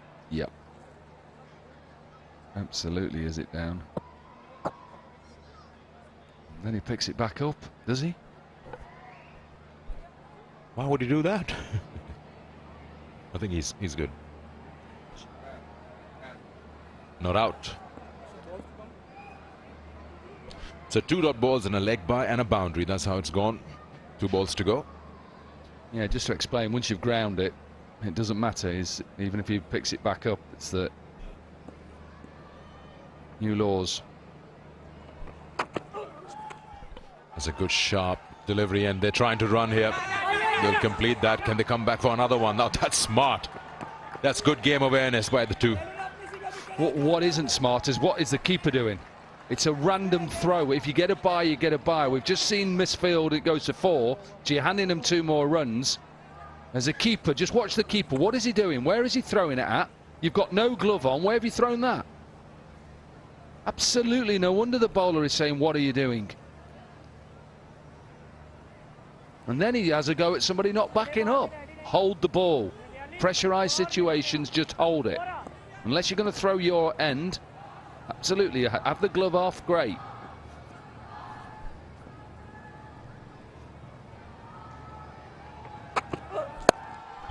Full toss again, and he's gone. It's just that height doesn't really allow you to smash it. Wicket of the last delivery. So they managed to add 7 in this last over, and they've lost a wicket in that. Makes it 7 down for 139. Yeah, he's still not happy though, is he? The bowler, he's still having a go at the keeper, saying to Zulkifel, what are you doing? Hold the ball. Let's finish this off. It's been a good ending for the Sharks. In the last 5 overs, they kept the Royals down to 37 for 3.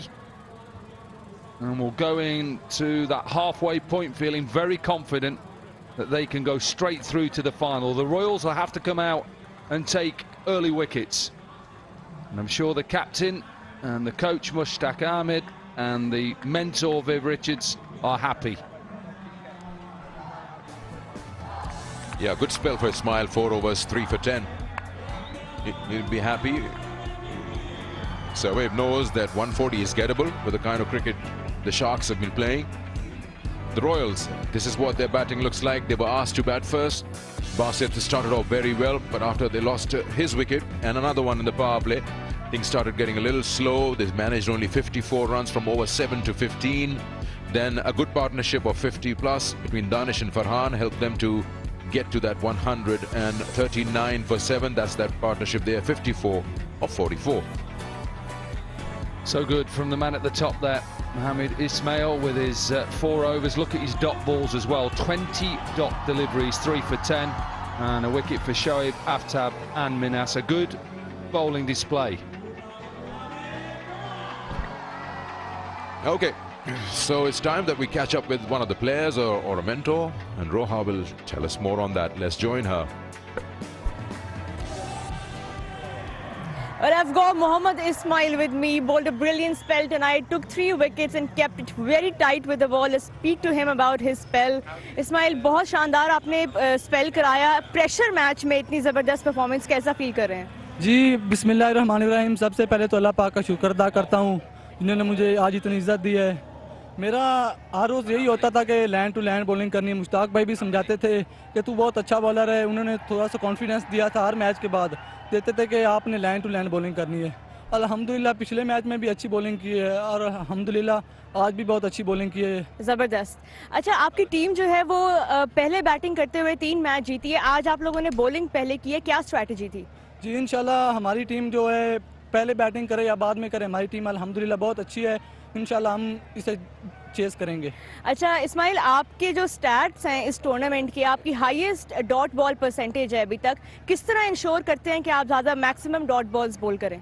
जी पहले मैचों में मुझे काफ़ी score लगे थे और confidence थोड़ा सा लूज़ हुआ था और उसके बाद मैंने मेहनत की है और सीखा है, कोचिज़ से पूछा है और अपने ऊपर काम किया, कोशिश की है कि उन्होंने मुझे हर बॉल पर चौका मारा और मैंने बचना है और अल्हम्दुलिल्लाह अल्लाह पाक ने कामयाबी दी है। चलें, good one tonight and all the best for this one Ismail. Thank you, शुक्रिया। Thank you. Let's have a look at the target here. It's 7 and over, 140 to win in the 20 overs. We'll take a short break and we'll come back with the innings highlights.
back to the Gaddafi Stadium, Lahore, where we into qualifier 1 of the playoffs of the Pakistan Junior League.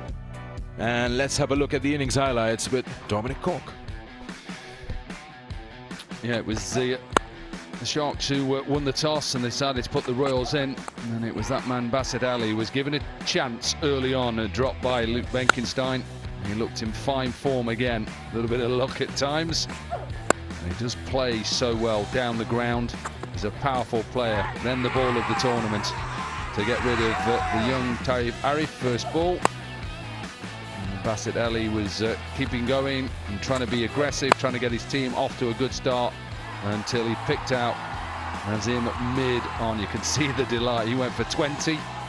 And all of a sudden then the Royals just under a little bit of pressure. The captain came to the middle, Obaid Shahid, and the Sharvez Irfan. And it was that man again, Arafat Minas, who is a good bowler. And got rid of Sharvez Irfan. Tried to build and get a little bit of momentum. Eventually, he did have a little bit of luck with a couple of drop catches. It was a good pitch. One thing you did say about this is a good pitch. A couple of loose deliveries here and there because of perhaps a little bit of moisture. Keep your eye out on that in the second innings if the dew does start to form. It was the only 6 of that innings. And it was Mohamed Shoaib who was brought back into the attack. And got rid of Mohamed Danish, 33. And then the innings just started to get a little bit worse for them. They kept losing wickets, and eventually it was Karatai who got out to the last ball. So 139 for 7 was set by the Royals, and the Sharks will require 140 to win this qualifier 1. We're going to take a quick break, and on the other side will be that run chase.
Welcome back. We're at the halfway mark of qualifier number 1. Now the Sharks are sitting pretty at this stage, I think. The Royals have had a little bit of a tough night, but they have recovered and they've got 139 on the board. They need to go at 7 and over, do the Sharks. Luke Martin Benkenstein, who said in an interview yesterday that he has been getting lots of support all over the place and he's really enjoyed all the encouragement, and he said that his dad has been giving him no encouragement whatsoever and having a go at him all the time when he plays bad shots. So Dale is tough. His father, of course, played for South Africa. I can imagine that he would be upset with some of those shots that was played earlier, but he played beautifully in the last game, the 70. So Judd is going to start proceedings. He's been pretty good with his aggressive left arm deliveries. Wide first up though. And as I was about to say, he bowls with a lot of control. He starts with the wide ball, but he has bowled really well with a lot of control, asking the right questions. He has been wicket to wicket mostly. Benkenstein is such an important player with the Sharks. He needs to get starting on a good surface. The pitch is good. There's nothing wrong with it. There was some fairly ordinary batting at times, I thought. That swung back a fraction, but there's no real drama. Oh, bit of aggression there from Shajah. Oh, look at him. He's a couple of steps down towards Benkenstein. That's not going to worry Luke Benkenstein too much. It should not. But as a fast bowler, you want to get under the skin of the batter.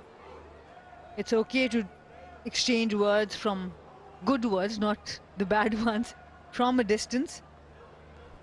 A couple of stares and a couple of mutters never did any great harm. Even at this age, I don't mind it, providing it's controlled. It's a half volley in the end, but it certainly did swing a little bit. This new ball is not going to, well, these new balls are not going to, tonight, are not going to swing too much. We didn't see them swing for very long in the first innings. So it'll be the same here as well, and you've got to make the most of it when they are swinging. What I really like about Benkenstein is that he keeps his shape whenever he's mostly playing the shot, whether it's to the in-swinger or the out-swinger. He maintains the shape. Looks like a real talent to me. That's beautifully played. Didn't try and hit it too hard. It's all about timing.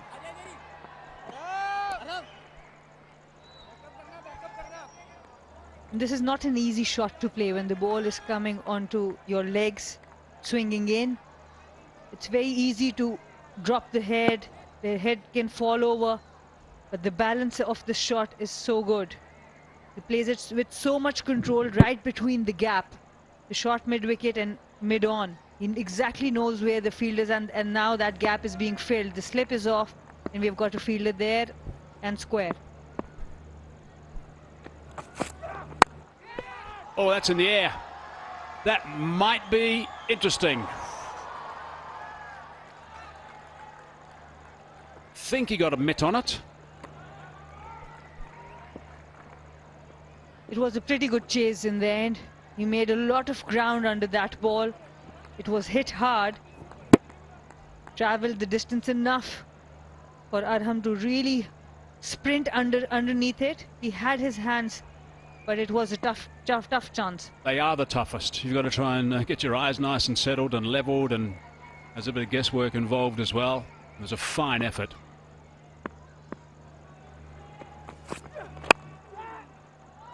Nicely played again. This time he's played it squarer, and this time he's picked up a boundary as well. That's a fine shot from Benkenstein. That's a shot of someone in real good form. There are 4 fielders on the leg side, and he still manages to find a gap. Excellent shot there. Look at the head. It's still on, right onto his front foot. It's not swaying onto the offside. Still head, eyes looking at the ball till the very end, and some good wrist work as well.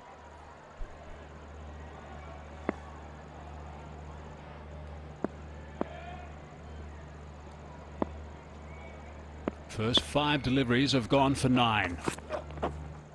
And that one just holds its line. And that's where it stays. 9 for no loss.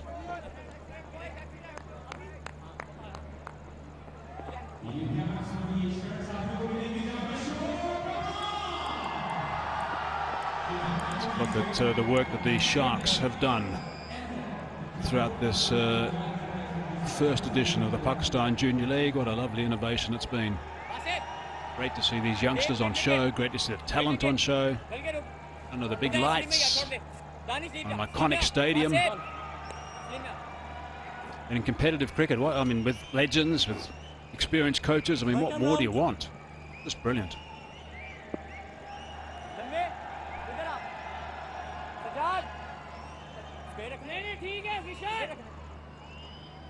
Hello.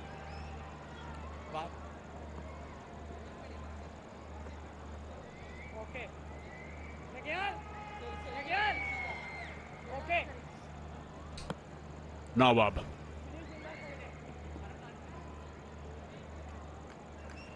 Straight into the attack.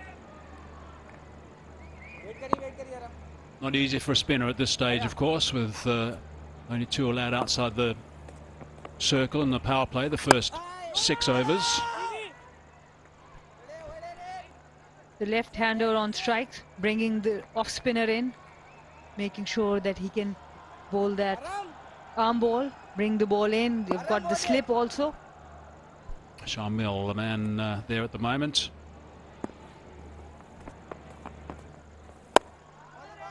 Hasn't got all of that, but he's going to pick up one, which is going to bring Benkenstein on strike. Zickmate Oil. Unveil the reel, pull the label to win via a lucky draw, and every week prizes worth millions. This should be a good contest. Arham, he loves to take challenges on. An attacking bowler, and Luke Benkenstein, an attacking batter.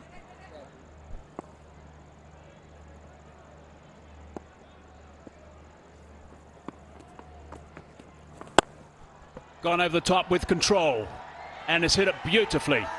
That is a wonderful stroke for half a dozen. Nicely played. That's what I'm talking about. He's going to bowl up because he wants wickets. He wants to bring that slip fielder in, but he's now challenged with aggression of Luke Benkenstein. Down on one knee, right from the middle of the bat. Straight away, as soon as he hit that, Benkenstein was looking at that man long on. And then he realised he was fine as he watched it sail well over the top. Arham Nawab adjusting the length a little bit, this time a little shorter. Not in the range, not in the arc.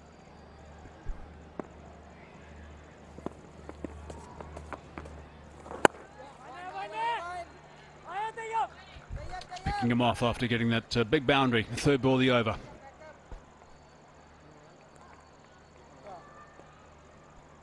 Good cricket, intelligent cricket.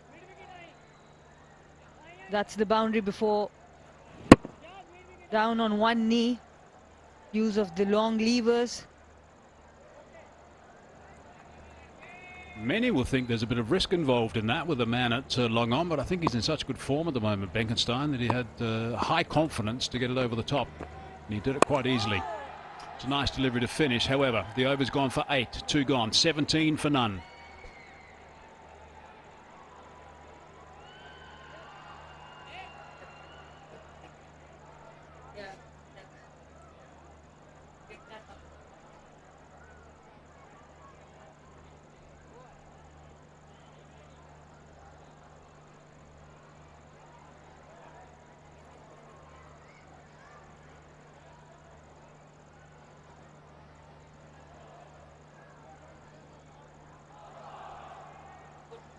Just a quick story about Luke Benkenstein's father, Dale. Now, a lot of players in South Africa and around the world in the Southern Hemisphere took an easy route, and an easier route, I should say, and went to England and played in the off-season and furthered their education. Of course, Dale played a lot in the UK and Durham after that, furthered their education in the UK. But initially, the first move that Dale made was go to the Caribbean and work on batting in the Caribbean and against the fast bowlers there at a time when there were a lot of fast bowlers around the place on some of those pacey tracks, as they were then. The idea, he said, played a lot of club cricket and a bit of higher grade cricket. The idea was to get used to the short deliveries to improve his game. So that was, I thought, quite interesting. That's brilliant. It's about how an individual prepares themselves.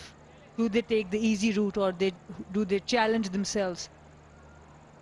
That's brilliant. Nathan Edward bowled nicely in the last game.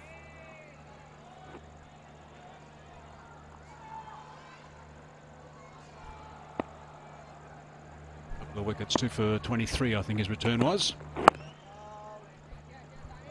Mike, you make a very interesting point. Last time we were talking about Shamil Hussein's technique. You said that he can go towards the leg side and start the trigger movement from there.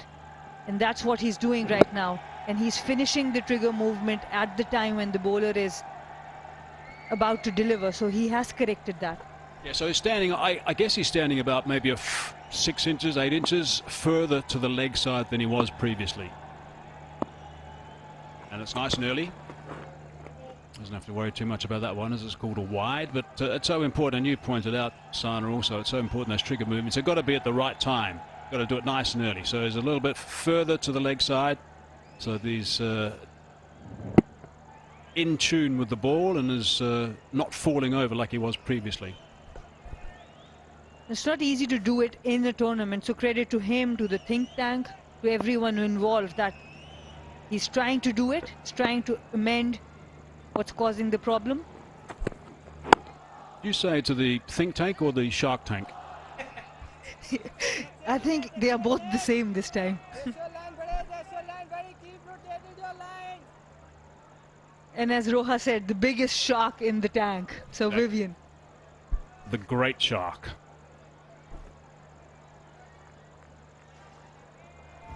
Is the shark smiling or angry?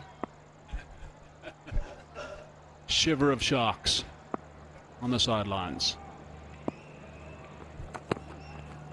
Oh, looking to go straight back over the top of the bowler. I think he fancies the pace of Nathan Edward at the moment. Yeah, he can use the feet against Nathan, but he's swinging it away from him. So that's something he will have to look at. And rather than trying to go over mid-on, it's better to go over mid-off. It's good movement from Edward. Nice movement, nice swing through the air with the ball, which is still clearly hooping around a little bit as it's nice and new. They'll be making sure the seams are in the right positions. Cries of catch it. He might be out. He is out. Nathan Edward has picked up a really important wicket here. It was clear what he was trying to do, and they have got him now. Caught it mid-off and a softish dismissal. He will be disappointed, as you see, because he tried the same shot on the previous ball. It didn't connect. Again, trying to go on straighter this time, but sliced it. An easy catch for Arham Nawab, and the change has worked for the captain Ubaid Shahid. He brought in Nathan Edwards, and he has got a wicket. Shamil Hussain has to walk back for one. Gwadar Sharks 19 for 1.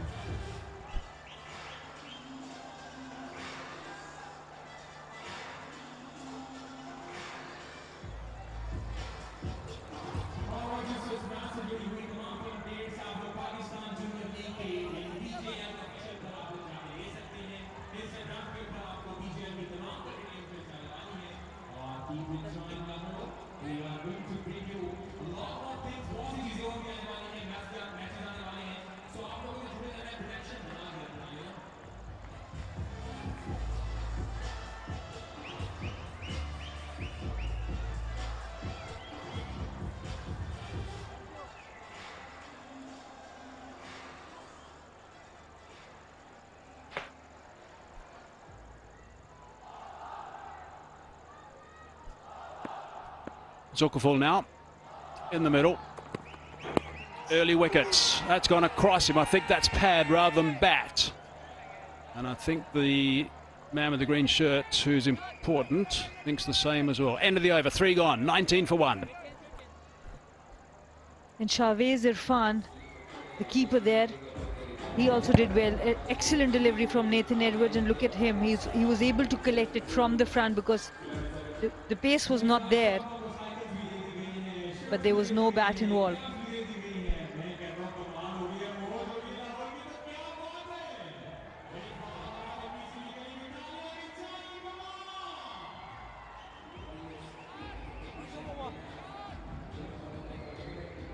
To reflect on the last time that these two teams met. Sharks made 119 for 8 and lost to the Royals by 8 wickets. And the seamers did really well. Mohammad Zishan, Sajjad, they both got a couple of wickets. And the tall fast bowler Mohammad Zishan has been given the ball again. Operating with a very good economy rate also, picking up wickets, and his economy rate's good. Sometimes he initially just slides the odd one a bit leg side, but doesn't take long to get that radar right. He gets the right length going and right rhythm. He will be a bit of a handful. Benkenstein will be up against him first up, and he'll try and take advantage of him when he's just starting to loosen up a little bit.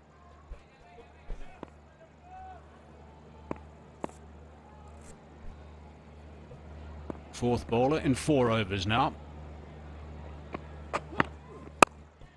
Full toss. Big thanks to these sponsors, by the way, that are involved with the Pakistan Junior League. Go to Kingdom Valley official Facebook page and get a chance to win exciting prizes, and you can be the next winner. Great to have all these sponsors on board. Without them, this isn't possible. So Ubaid Shahid, who has been again made the captain of the Bahawalpur Royals, he looks good. He looks like a calm customer, understands the game. Good changes with the bowling as well. Benkenstein didn't quite pick up that first delivery very well, by the way. It's one of those ones that slides leg side, wide called.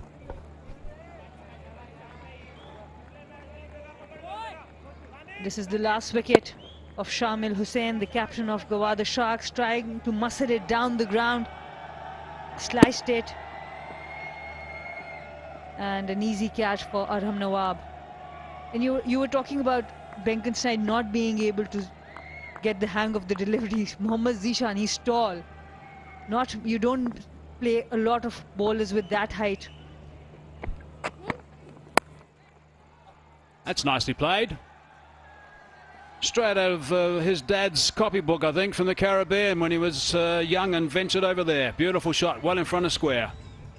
I think he was waiting for the shorter delivery. Look at his stance, it's a much more open stance. And even though he's got pace, but he was able to read that ball pretty quickly. No fielder on deep square. Now there's a change in field.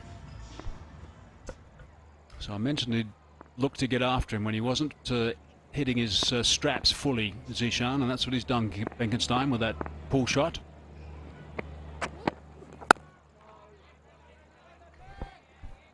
That's why it's so important in T20 cricket to be fully warmed up from over number 1. You can't have those looseness because that can completely change the momentum of the game. They've got a wicket in the last over. As a fast bowler, it's very important to keep building on those dot balls.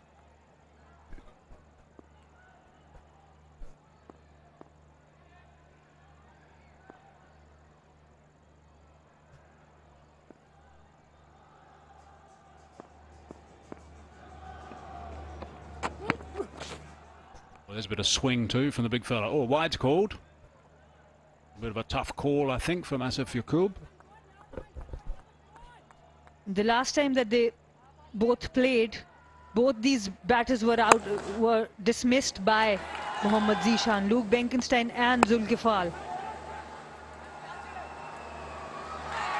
And that's why he has been brought back into the attack. He's got success against them. And then if they get another wicket here, the match is on.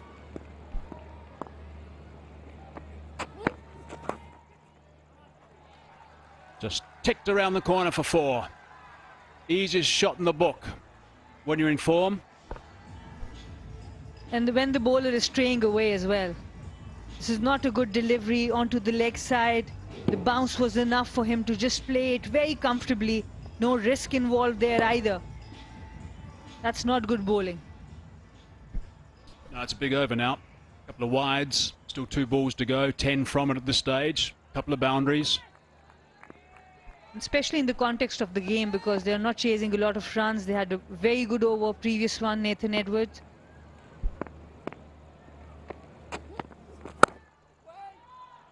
It's a nice punch off the back foot into the covers. Only the one though. Good fielding. It was Basit Ali who saved a few runs there. A very good shot there, back foot punch. He really plays the shot well. Basit Ali with the green cap. Javed Miadad's cap.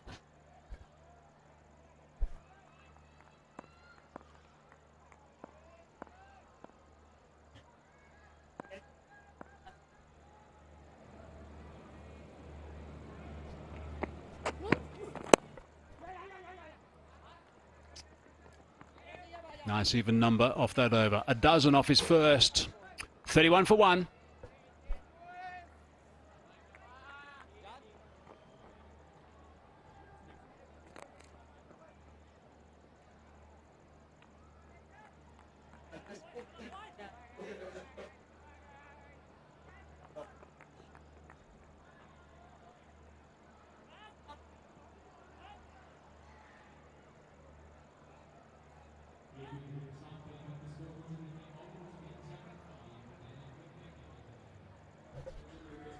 It's pretty tight at the moment. Only the 150 stand in the Royals innings.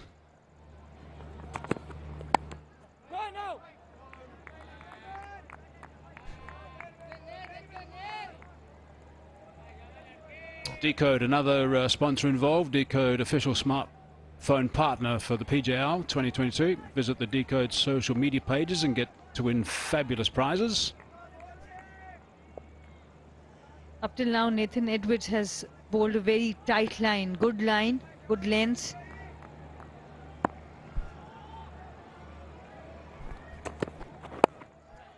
Makes such a difference as well when you pick up a wicket in a T20 game in your first over, because you know in a T20 game, if you don't get in the right area and you're up against good batsmen, there's a reasonable chance you're going to get tapped around the place, and the odd boundary in the first over can put you on that back foot. But if you happen to get a wicket, and suddenly it looks like a completely different game. That's what Nathan Edwards did. And the wicket he needs to get is Luke Benkenstein, because he's racing away. He's 25 or 15. Looks very comfortable so far.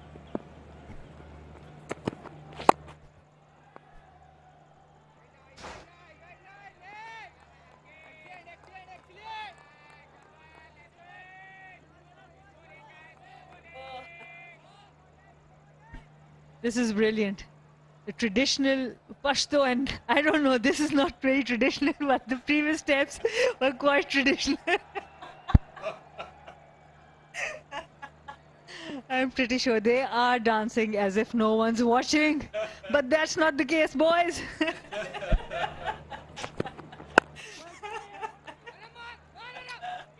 That's good cricket from Benkenstein.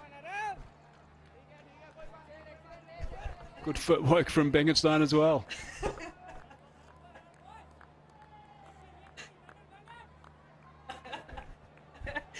Look at that.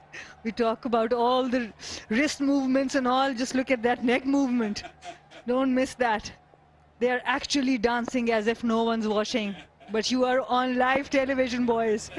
Well done. Having a great time.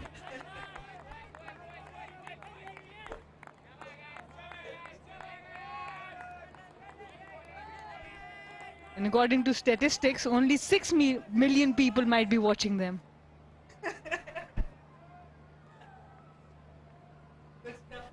Social media pages will be revving. See that on the Pakistan Junior League Twitter feed tomorrow, I would imagine. That's good stuff. Really good work from Nathan Edwards. Just 2 off that over as well. He's bowled 2 overs and gone for 4, and he's picked up a wicket. 33 for 1.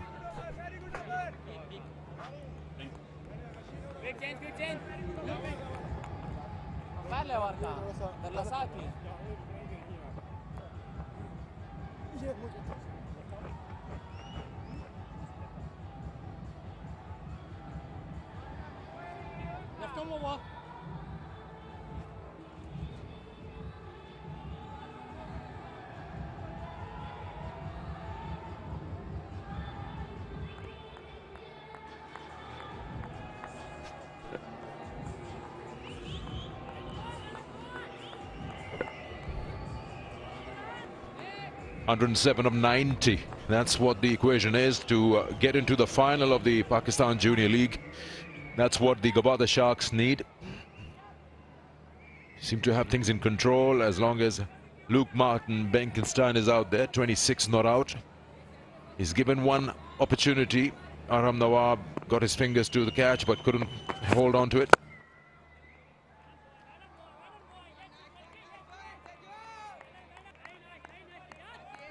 Wickets is what they need.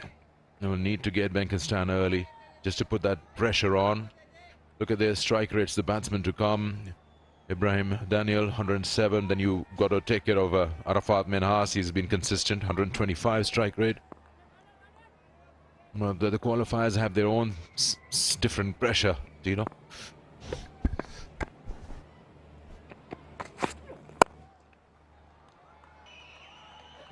Two leg side, that delivery. Luke Benkenstein is in prime form. Just close the face so that ball goes into the gap. Wide of mid-on. Still plenty open spaces outside the circle. Takes advantage of that. But you're right, Sikandar. You get to the back end of the competition like this, definitely is a little bit of extra pressure. Good thing for these two teams, of course, is the fact that they get a second bite of the cherry with regards to getting themselves to the final. But you want to get that out the way and give yourselves a couple of days to rest.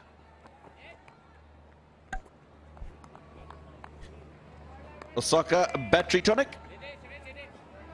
You get a reward of 10,000 rupees for any player that hits that Osaka tonic bottle.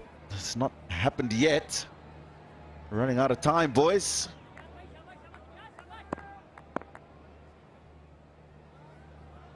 I was going back to the point, Sikandar, that whoever wins tonight goes straight to the final. They got a couple of days off. Oh, that is sublime. Indeed it is. It's the length. It's wrong. He saw that, and Zulkifal has played a glorious drive. He probably would want to keep watching that all night long when he gets back. Amazing. When you got two batters who can bat like that, low risk, maximum output, and he gets a boundary. That's an absolute power play shot. Maybe that can rival Paya Barif's stroke when he first came into the side. It's a good comeback. Nice length going across the right-hander. The team that loses tonight, Sikandar, will have a second bite at the cherry, but that'll be the day before the final, after they see the results of the qualifier 2, which is being played tomorrow. So they'll have to play the game the day before the final, and on the final you want to be resting. You want to be winning tonight.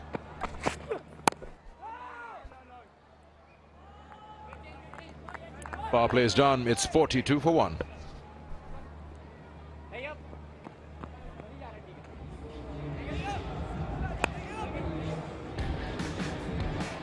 Been a steady start for the Gwadar Sharks.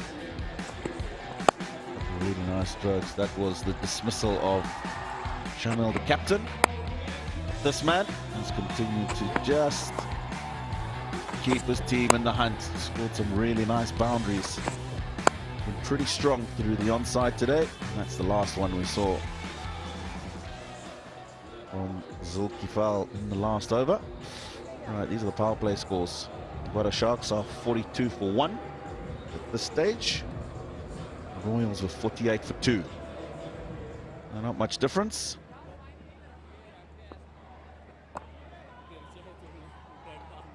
What's happened for them is an opportunity to just go through the next stage without losing too many wickets.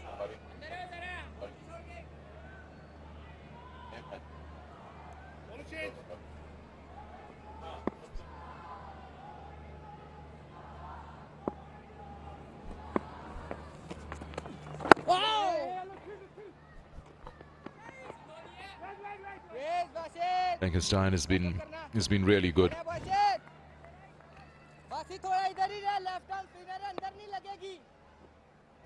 This shot in the previous over, the drive, and he holds the pose for the cameras.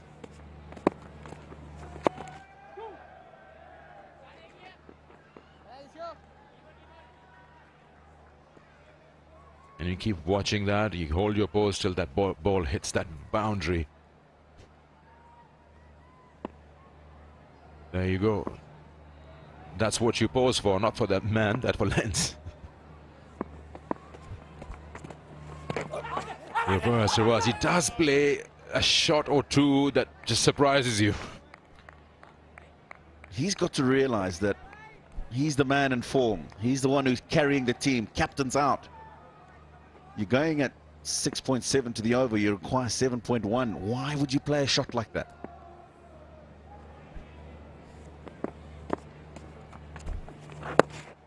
That's a wide ball. Not only that reverse sweep, he's challenging two men, and there's a short third, and then there's a, well, backward point, or you could call it a gully-ish fielder. So even if you end up playing in that zone, you might end up giving a catch. High-risk shot. Oh, he gets that edge. Everything's been missed. That should have been out. Well, it's gone too hard at the ball. Nothing the keeper could do. Is it Benkenstein's day? Yeah, I think he just needs to calm down here. Just come down the wicket. It wasn't for that edge. He was either getting bowled or he was going to be stumped. There really is no need for him to be as attacking as he is. T20 cricket, yes, but look at the context of the game. Even if you look at his stance, he's almost got open stance facing square leg. It's only at the last moment he just straightens up just around the delivery stride. Otherwise he keeps himself so open. He's ready to hit you maybe behind the square on the onside.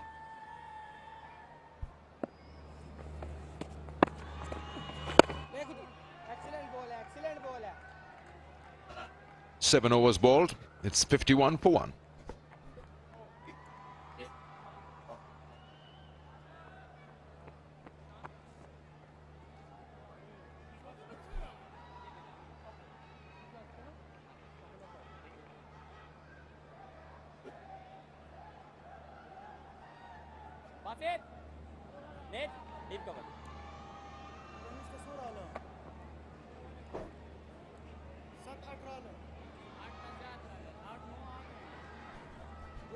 Sharks, 21 dots, 12 singles, 2 twos, 6 boundaries and a 6. That is how they've made those 51 in the 7 overs.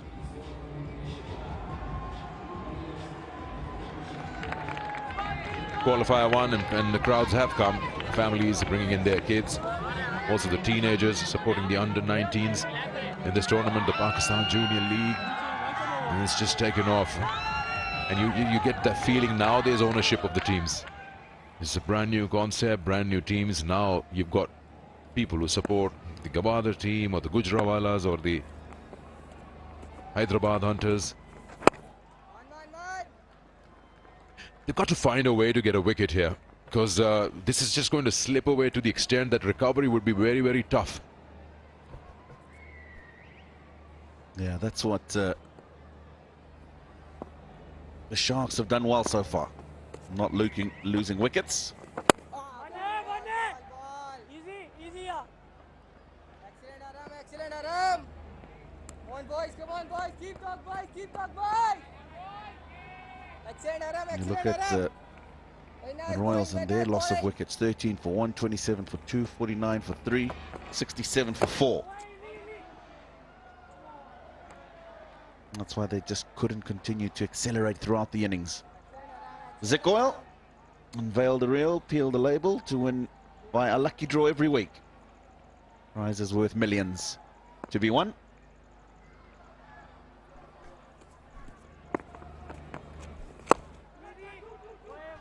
Again, runs are coming in easy. This time it could be 2. And they come back. Just feel you could get a little more attacking. The onside is spread out. There's nobody inside the circle, and we've seen singles being scored in this over in that zone. But the required is just 6.8. Current is 7. The ball and the momentum is in Sharks' court. See, the singles are coming in easy. So right now in the ends, this situation requiring 6.9, they're not looking for boundaries. Having men in the deep is just allowing them to get those singles and 2s very easily. Look at that, the onside, just the umpire in front of the square. This big shot, he is trying his level best to give an opportunity to the opposition. Just drops short, good effort there by the man in the deep. Tayyab was there. Benkenstein either just likes to play with fire, but he's got the luck on his side today as well. Yeah, I think this has come off the toe end of the bat. No, it's not. It's actually come out the middle. He just hasn't hit it well. This is a valiant effort. Desperately tried to get there, couldn't.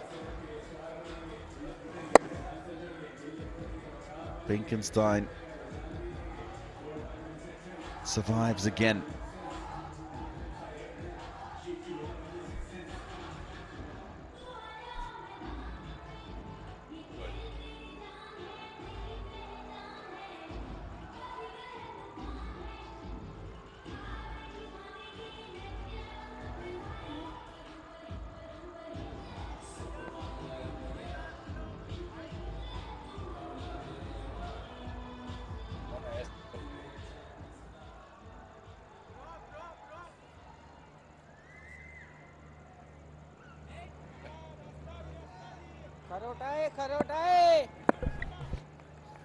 So brand new over. We've got Kharutai continuing, 1 over none for 9. He's dragged that from outside off. There's a lot of hard work in that shot. So you're coming back to our chat, you know, that you have to create an opportunity to get someone out. But I just get a feeling that Benkenstein wants to finish this beforehand. And he is taking those chances, high-risk shots. There you go again. Attacks, just passes that cover fielder. He gets a boundary, but lots of oohs and ahs.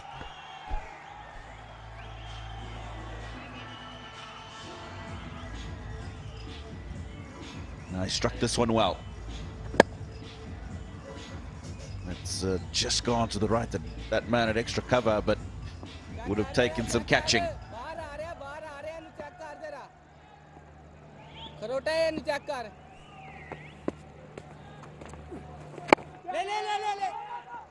Chance, chance.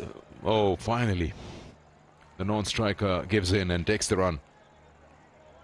Benkenstein comes out to bat as if he's been batting for 13, 14 overs in the dugout. Comes in straight away, starts hitting. Previous game, 74 of just 46.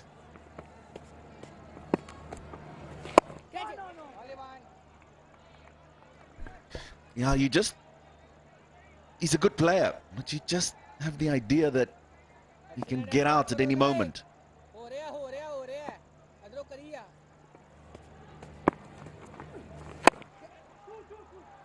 Oh, that's pushed wide of long off. The call was for 2, but ball's gone too close to that long off fielder.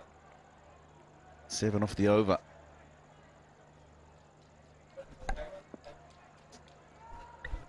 I don't mind the approach though. They're keeping the game in control. Trying to be ahead of that required run rate always helps. If you lose quick wickets, you can always find yourself in a good position. 9 gone, 66 for 1.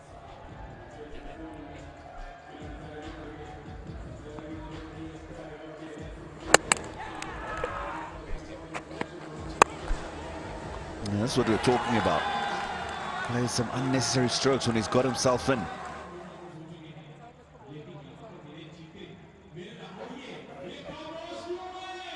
change of gloves for Luke Benkenstein. Crowds have been good the last few days. Certainly have been coming out in their numbers to enjoy the last few matches of the Pakistan Junior League.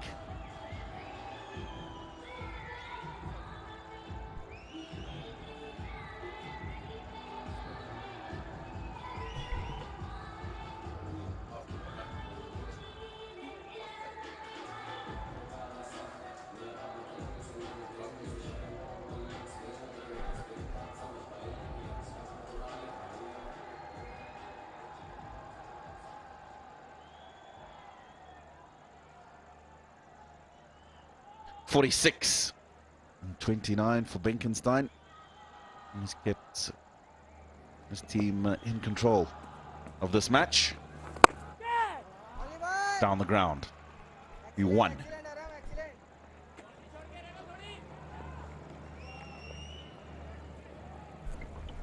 Those tires are dry. A while ago in the first innings we saw the towels out. That is bone dry.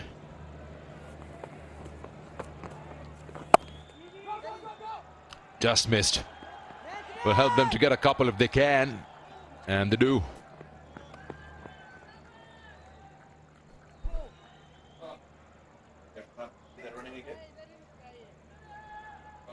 .50 partnership between these two. Now, I've got an issue with this. Watch Zulkifal. He's hit the ball to backward point and he's turning facing mid-wicket. How are you supposed to see where the fielder is, whether he's picked the ball up, whether you've got enough time to get back? Simple stuff that you learn when you're starting to play the game. We've seen so many runouts in this competition. Also the bat in the wrong hand. It's hit big. This time he clears everything. Benkenstein wants to finish this match. Gets to 53 in just no time. 31 deliveries and does deserve a standing ovation. He leads them to a commanding position every time he scores runs.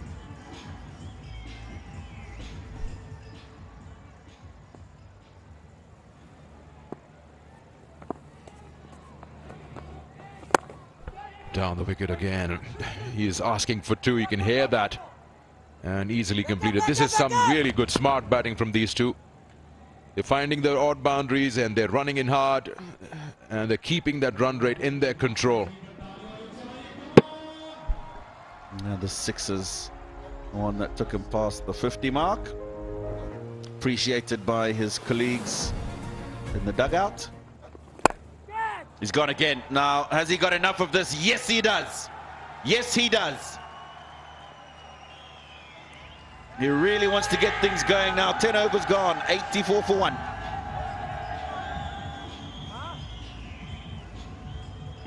Oh, well, he's decided that he's going to take on Aram Nawab. A couple of sixes in the over. Biggest one of the innings so far, 18 from it. The man's in control.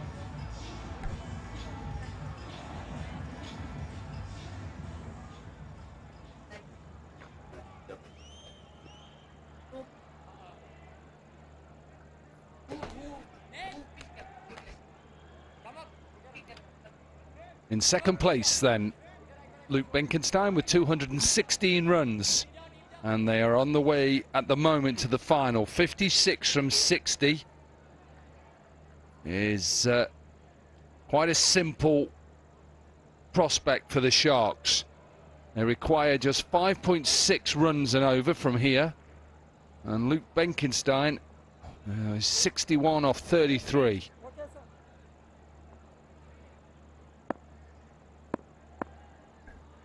Wow, he looks in good form.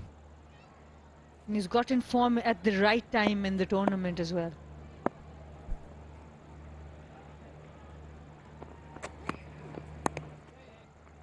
Got to get wickets now. The Royals have to try and get 3 or 4 wickets here. I don't see it happening. Zishan is the man who's taken wickets and dot balls, but dot balls is not going to win them the game from here. And Zulkifal is also batting well. He's just giving the strike away to Benkenstein, not keeping him away from the strike. And these are the scores: 33, 12, 26, 10, and these two 50s at the business end of the tournament.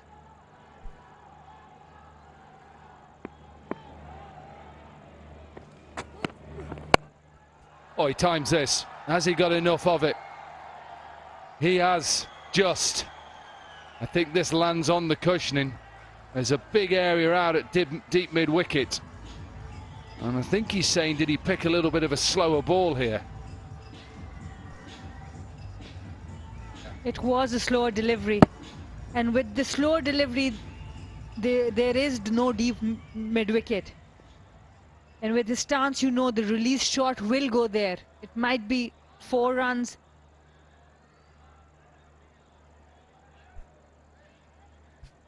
Yeah, it's tight, isn't it? From this angle, it looks like it's bounced before it's hit the cushioning.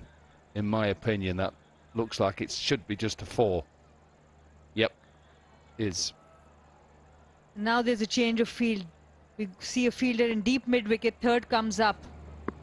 1 ball later.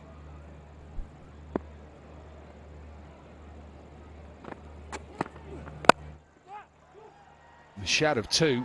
Times it so well to extra cover.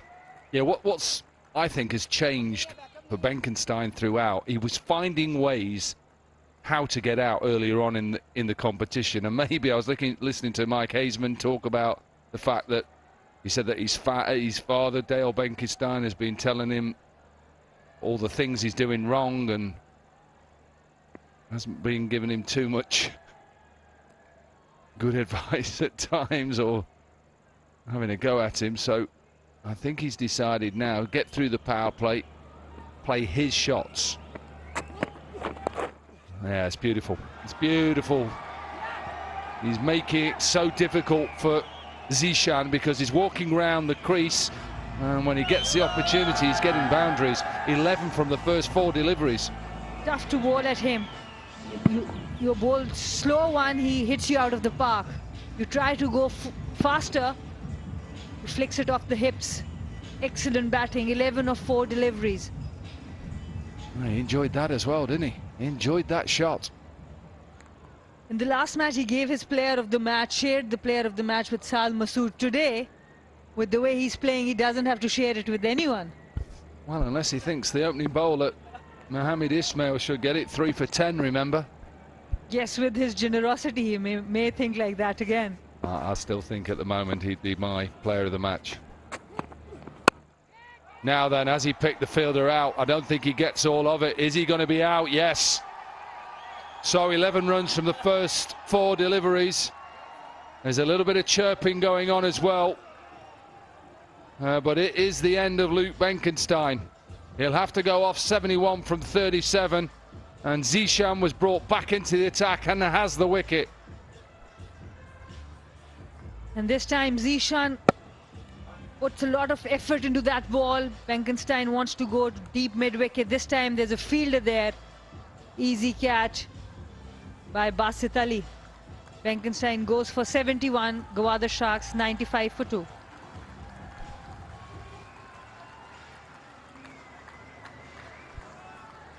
And it's time for drinks.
Welcome back. We're just finishing drinks in this second innings, and this was happening during the half-time break, the fun and learning activity. It's great to see the mentors who are out there. Imran Tahir, who is mentor of the Royals.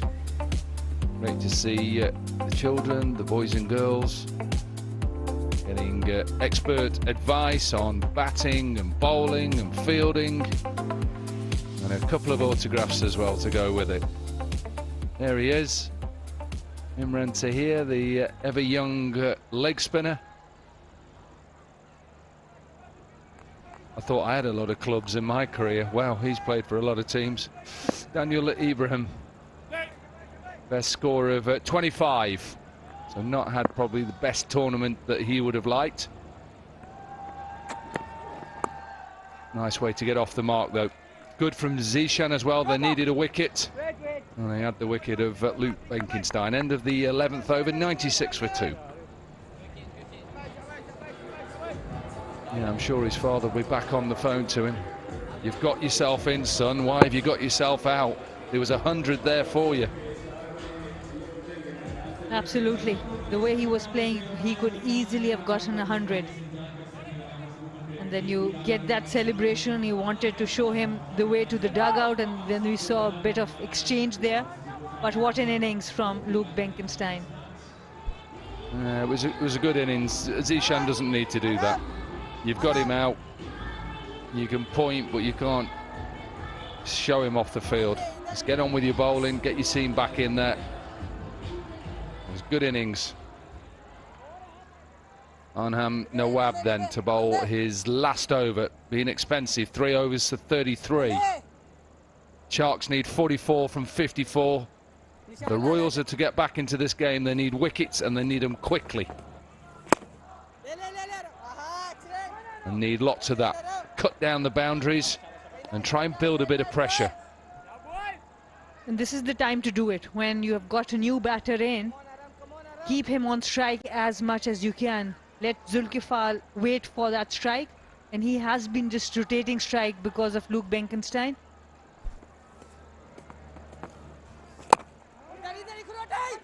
And what these two have got to do is get some quick singles in without running each other out. And the field is in the circle. Their job is to stop the single. They need to stop these singles. 23 run-outs there's been in these first 16 games, so we're due one. We are due.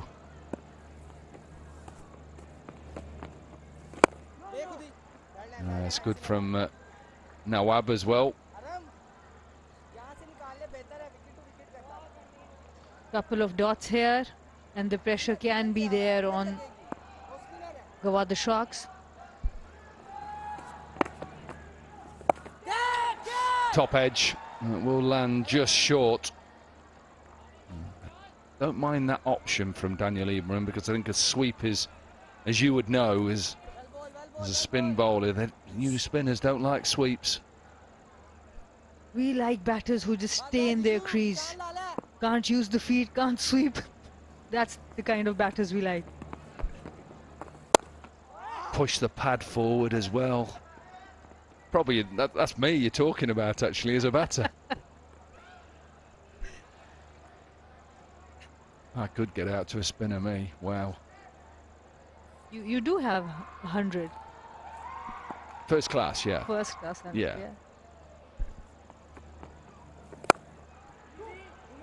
That's a nice looking shot. Just watch the spin.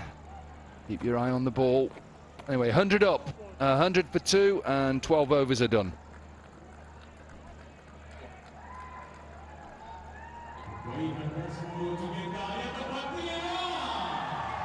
A little bit of banter between Zishan and Luke Benkenstein. See, waiting, and then gives him the send-off. And then someone else comes in and has a go. Yeah, that's all right. Don't mind the celebration. Don't like the go on. I don't like that. Don't need to do that. You've got him out. I think he's saying, look at the scoreboard. I've done the damage. Yeah, he played well. I think he's probably ruined the fact that he could have still been there at the end. But this game is not over. If the Royals can get another wicket here, this can get interesting. Yeah, it should be over. Look, the Sharks should go on and win this game quite comfortably.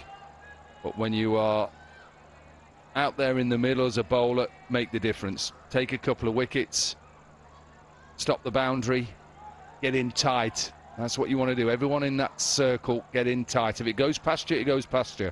Don't allow them just to rotate the strike. So extra cover, point, mid-wicket, mid-on, mid-off. You can see them all there. 5 in the circle, get tight.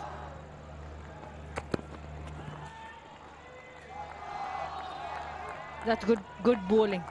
10 deliveries now since the last boundary, and that's what the Royals need. Nathan Edwards into the wicket. Yeah, and he's got protection as well. He's got a deep square leg and a fine leg out there, so it's a nice option.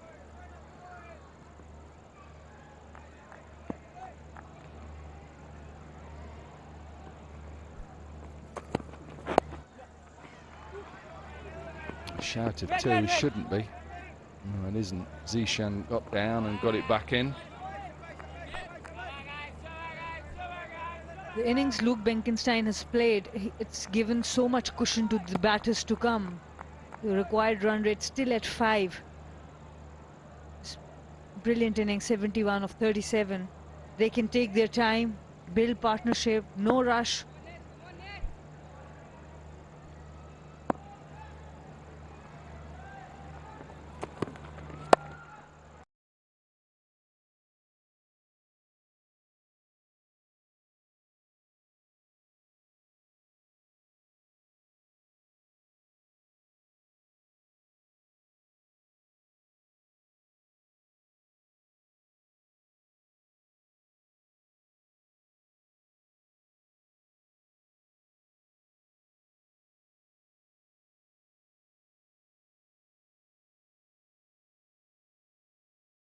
Friday.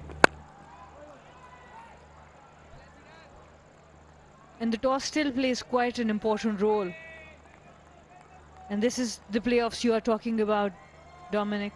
Yeah, so the winner, you can see, will go straight through to the final. Then the loser goes into qualifier 2 and will take on either Rawalpindi Raiders or the Mardan Warriors. That game is tomorrow.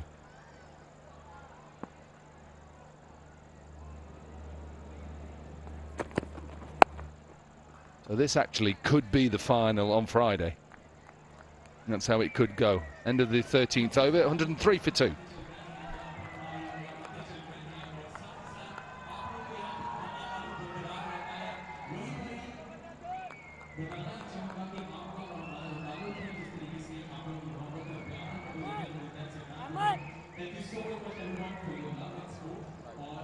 So far ahead, 88 for 4, where the Royals were at this stage. 103 for 2. They only need 37 now in the last 42 deliveries.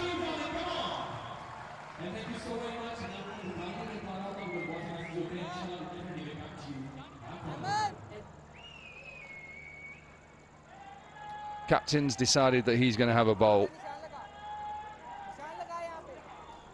Ubaid Shahid to bowl a bit of off-spin.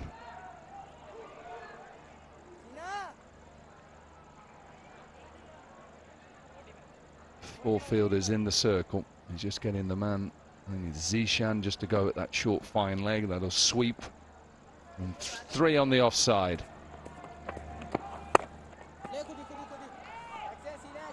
We haven't seen Tayyab Arif bowl in this match yet. He bowled decent spells in the last couple of outings. I don't know whether he does get enough of it. He just does, yeah. He clears it actually by some distance in the end. I like the fact that he's not allowed Ubaid Shahid to settle in with his off-spin.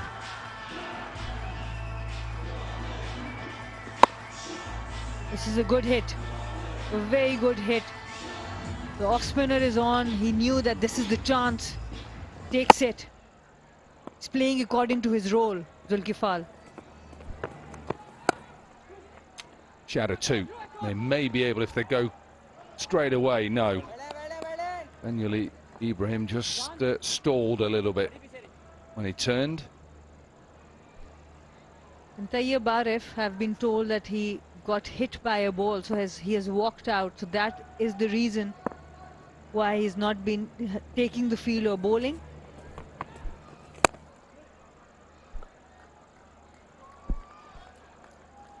He also got one of the balls of the tournament, didn't he, to get him out. Literally, the delivery from Mohammed Ismail was an absolute belter. Ball that swung. He was actually lucky to get an edge on it. Was that good, the delivery? Yeah, it was a good delivery. The length was good. It was flatter, and he went on to the back foot.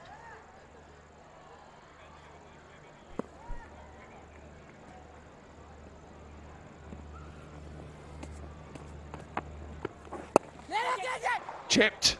Misfielded again. How many times have we said that in the first 16 games about misfields? End of another over, 14 gone, 113 for 2.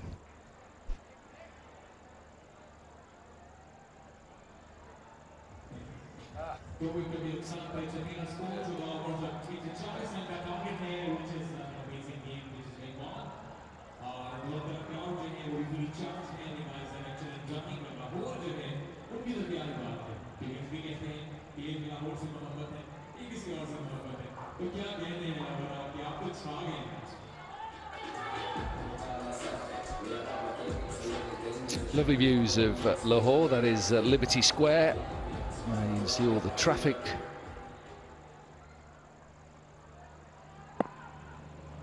Busy. Lots of traffic. Nathan Edward to bowl his last over. 1 for 8 now.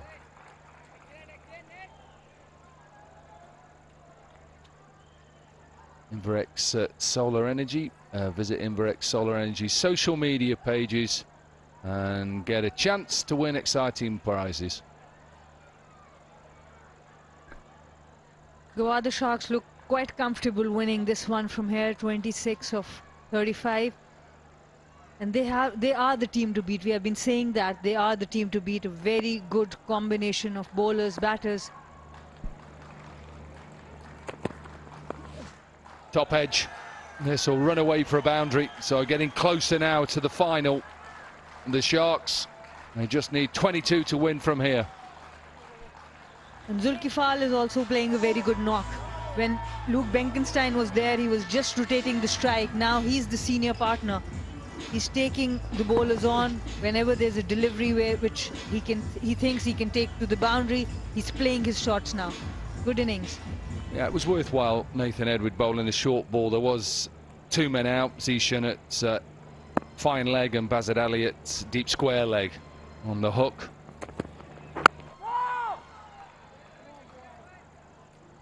Yeah, I think we've both been saying it for a while that we believe that the Sharks are the best side.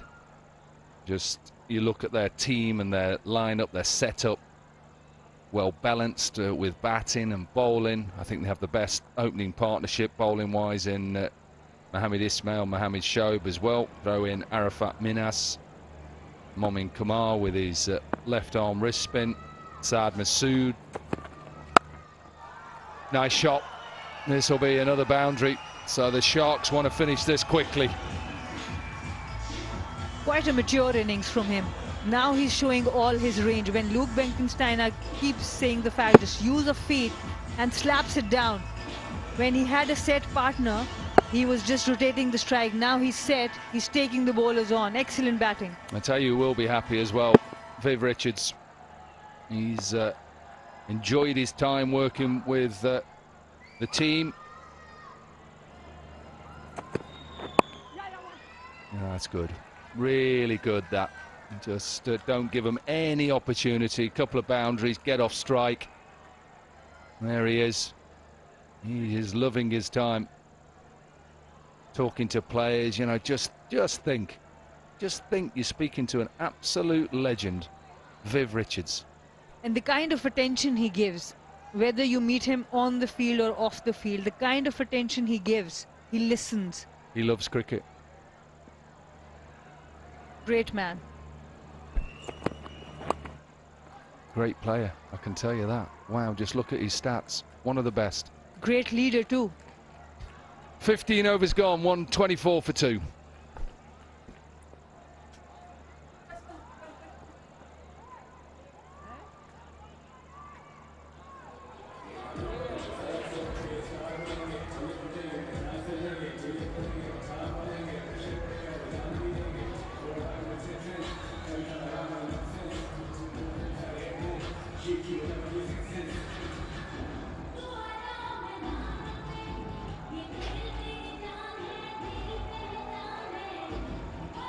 Really good work from the Sharks. 15 overs gone, 124 for 2 it is. There's a look at the phases.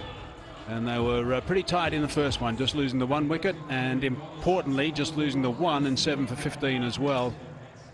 Over 7 for 15 that is. And getting 82 runs compared to 54 for the Royals. So they have really climbed into this game and have played superbly. Karatai.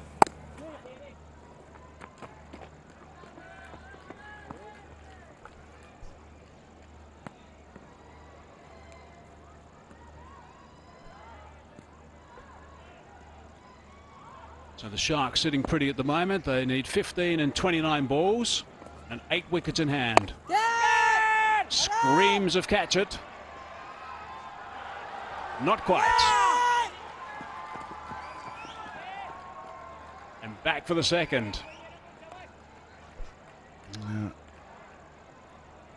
Aaron Nawab seems like he's just done himself some damage. Trying to take that catch.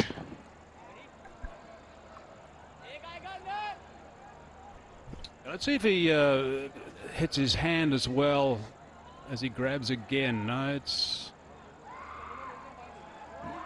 Has he just hurt himself there? I think he might have actually, just as he started to slide on the advertising.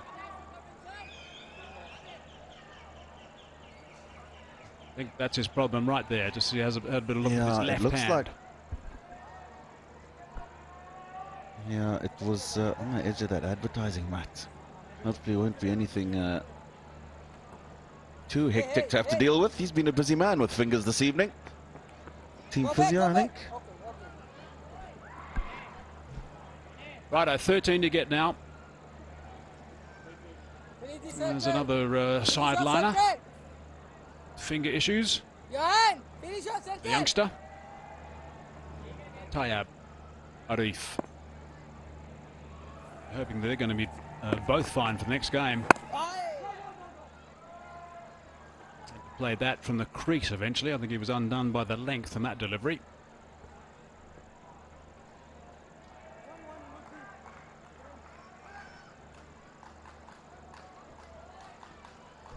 Very powerful position for the Sharks. Look like they're going to win this one and go through to the big final. Straight through to the final. Be a little bit of a miracle if that doesn't happen. They'll need a bit of an extra tonic, I think. Maybe a bit of Osaka power tonic. They will give a reward of 10,000 rupees for every shot that hits the Osaka battery tonic board. Thanks to Osaka battery. Power tonic.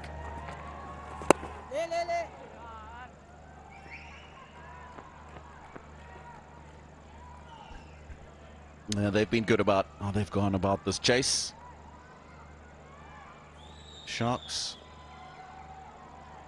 Just 11 needed now.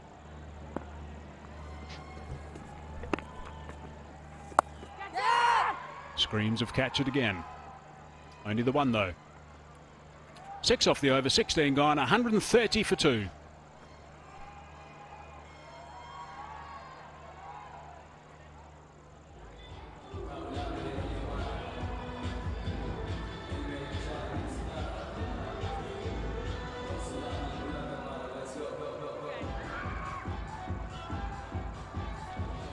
Here's a look at the game we've got tomorrow. And that is an eliminator. The Raiders and the Warriors. So both those sides are going to be primed and ready. Out of the blocks quickly, that's going to be the name of the game when it comes to those eliminators. Of 5:45. We're on air. First ball at 6 o'clock local time from the Gaddafi Stadium in Lahore.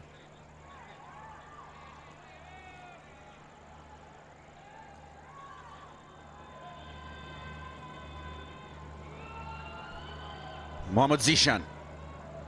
He will try and get a couple of wickets here and make this look better from the Royals' point of view. Been expensive today. 24, there's a couple of overs have gone for thus far. Expensive and animated.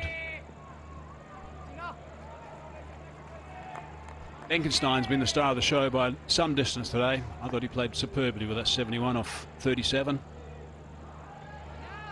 Cecil was the man that eventually got him out. And just in case, because I don't know, Luke Benkenstein hasn't played very often here, so just in case he didn't quite know where the change room was, Zisham just let him know.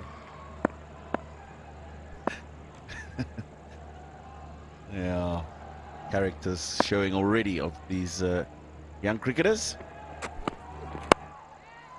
Straight through the line. That's a very good shot. Has it gone far enough? No, it hasn't. It's through the hands, though. Backpedaling. Tough to catch those. Thinking about another one. No, it's got too much elevation on that. It's because the ball isn't quite full enough to get the distance that he wants out of that shot, but he gets another opportunity.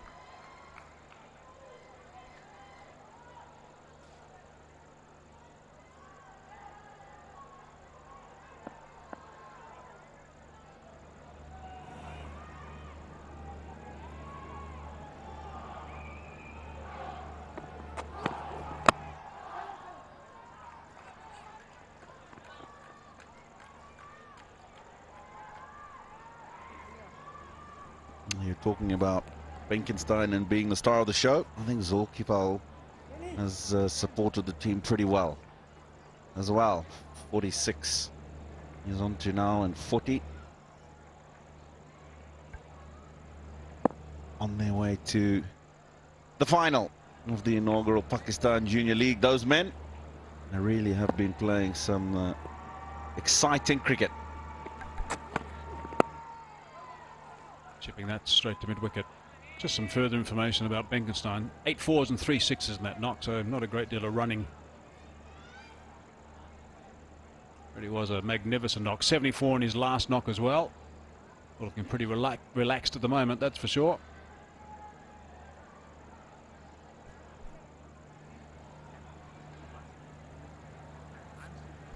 That's the work that he's done in this tournament. 33-12, 26-10, 74-71. The 70s at the right time with one big game to go, and he'll want to go one step further as well. It's going to be a team of the tournament picked also. I don't think he's knocking on the door. I think he's barged through it.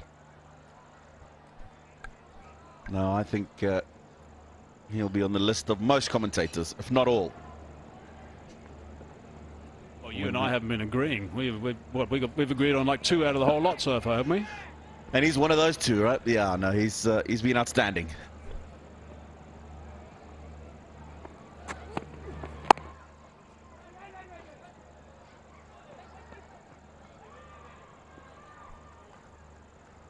Three from it, 133 for 2.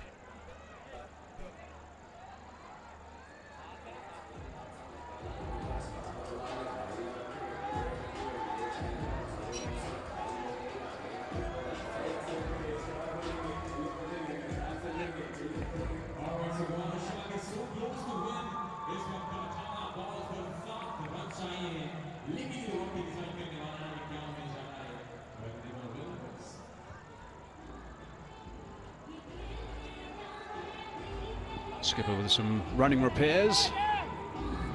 Looks like it's okay. Nawab. And Tayyab Arif was the other man, the youngster we saw. Also on the sidelines with that injured finger. Karatai again.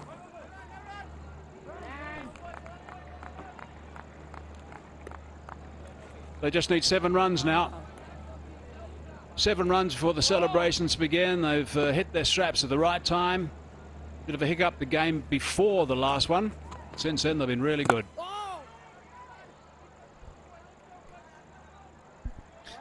Got himself in a bit of a tangle there. Zulkifli, he was looking to go down the ground, I think. Ball ended up being a lot fuller than he had initially thought.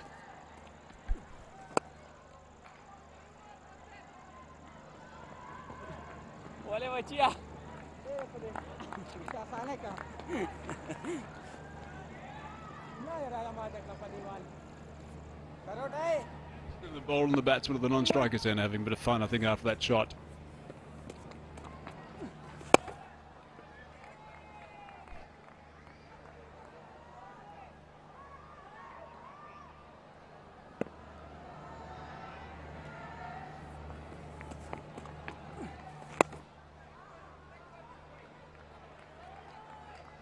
He's 1 ball away from finishing his spell. Karatai, numbers are reasonably economical, in fact pretty good in the context of the game. Getting it just under 6.3 to the over. He's going to have to bowl that one again, I think. Yep.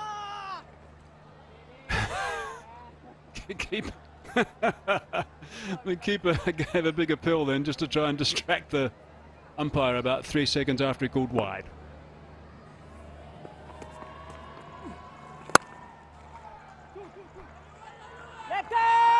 To the sweeper, looking for 2, but no, just the single. They're in no rush now. 3 off that over, 18 gone, 136 for 2.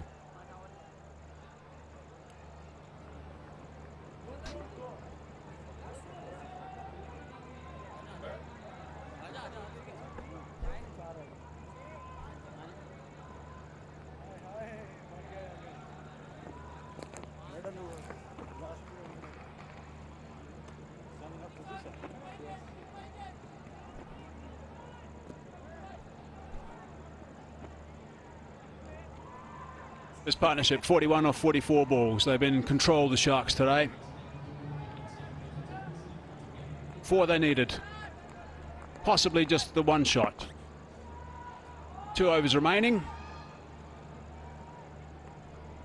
Batsman will be hoping that Zishan just slides one down that leg side a little bit. Zishan, of course, will want to take it through this over into the next. That'll be 1. 3 to win. Zulkifli also 3 short of his half-century. He's held the innings nicely together, especially after the loss of Luke Benkenstein. Been very tidy on how he's gone about his innings. 47 not out. 3 to win and 3 to get half a century. The other thing about this Sharks team now, the guys who are injured, the 2 boys with the fingers, Nawaz and Tayyab Arif, will have a little bit of extra time to work on those injuries. Down the ground, not particularly hard, but it's going to be certainly successful for 4. And that's it. And he's pretty happy about things in the middle. He's brought up 50 as well, so congratulations to him from an individual point of view. But congratulations to the Sharks. They have swarmed tonight. They've swarmed all over the place. They have outplayed their opposition, the Royals, and it really has been a fine, fine performance. Yeah, they can afford to have those big smiles on their faces. They have made sure that they have got themselves straight through to the final. They'll also have a couple of days where they can just rest up. Make sure they polish up on whatever it is they feel they need to. But it's been another clinical performance. 8-wicket victory. Barely broke a sweat. It was important, I think, when they won the toss and took advantage of how most of the victories have happened throughout this tournament. Batting second, chasing down a target, but of course they had to do a job with the ball and they did that. It was really good work from the seamers right at the top. And when they only had to get to the 140 mark in really good conditions out there, as the big fella and Luke Benkenstein, a couple of smiles, that's okay in the end then. They were a little bit aggressive when Benkenstein was showing the way to the boundary. seems okay now, which is how it should be.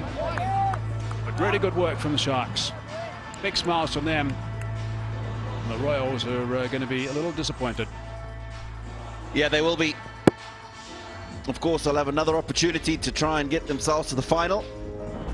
They'll play against the winners of qualifier B on Thursday.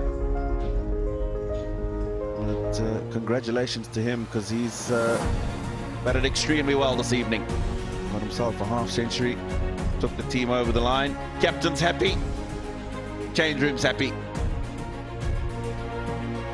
Coach and mentor both very happy, of course, as you would expect. They're working well as a unit, these guys. There we go. Mushy and Viv. The blokes who have put in some serious hard yards for these youngsters, which is wonderful to see. And these guys are the beneficiaries. How nice is that, being coached by Mushy and being mentored by Sir Vivian Isaac Richards. That is quite sensational. Good luck to them.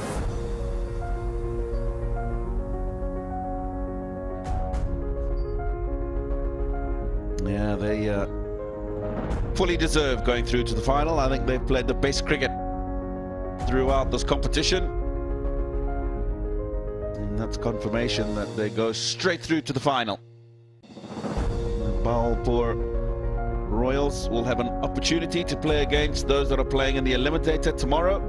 Of course, it's the Modern Warriors and the Rawalpindi Raiders. And then whoever wins that game will make it through to the final to meet the Sharks. Let's reflect on the work that the Sharks did, and we don't need to go too much further than Beckenstein right at the top. That was a superb performance. 71 off 37 balls, 8 fours and 3 6, and that's 71. And Zorkaful 51 off 44 as well was good work. Yeah, they're struggling, the bowlers. Mohammad Zishan and Edward were the only two, Nathan, to get wickets. But the rest of them all pretty expensive and ineffective. Okay, let's have a look at the match summary. The Royals 139 for 7. In these conditions wasn't going to be enough. Dennis with the top scorer. Sharks, Benkenstein the top scorer, 141 for 2. They won by 8 wickets. We're going to take a break. When we come back, we'll have the presentation.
Just before we go down to the presentation, just a recap of the match summary. Of course, this is qualifier number 1. The Royals 139 for 7, Danish 33 off 31, and Ismail 3 for 10.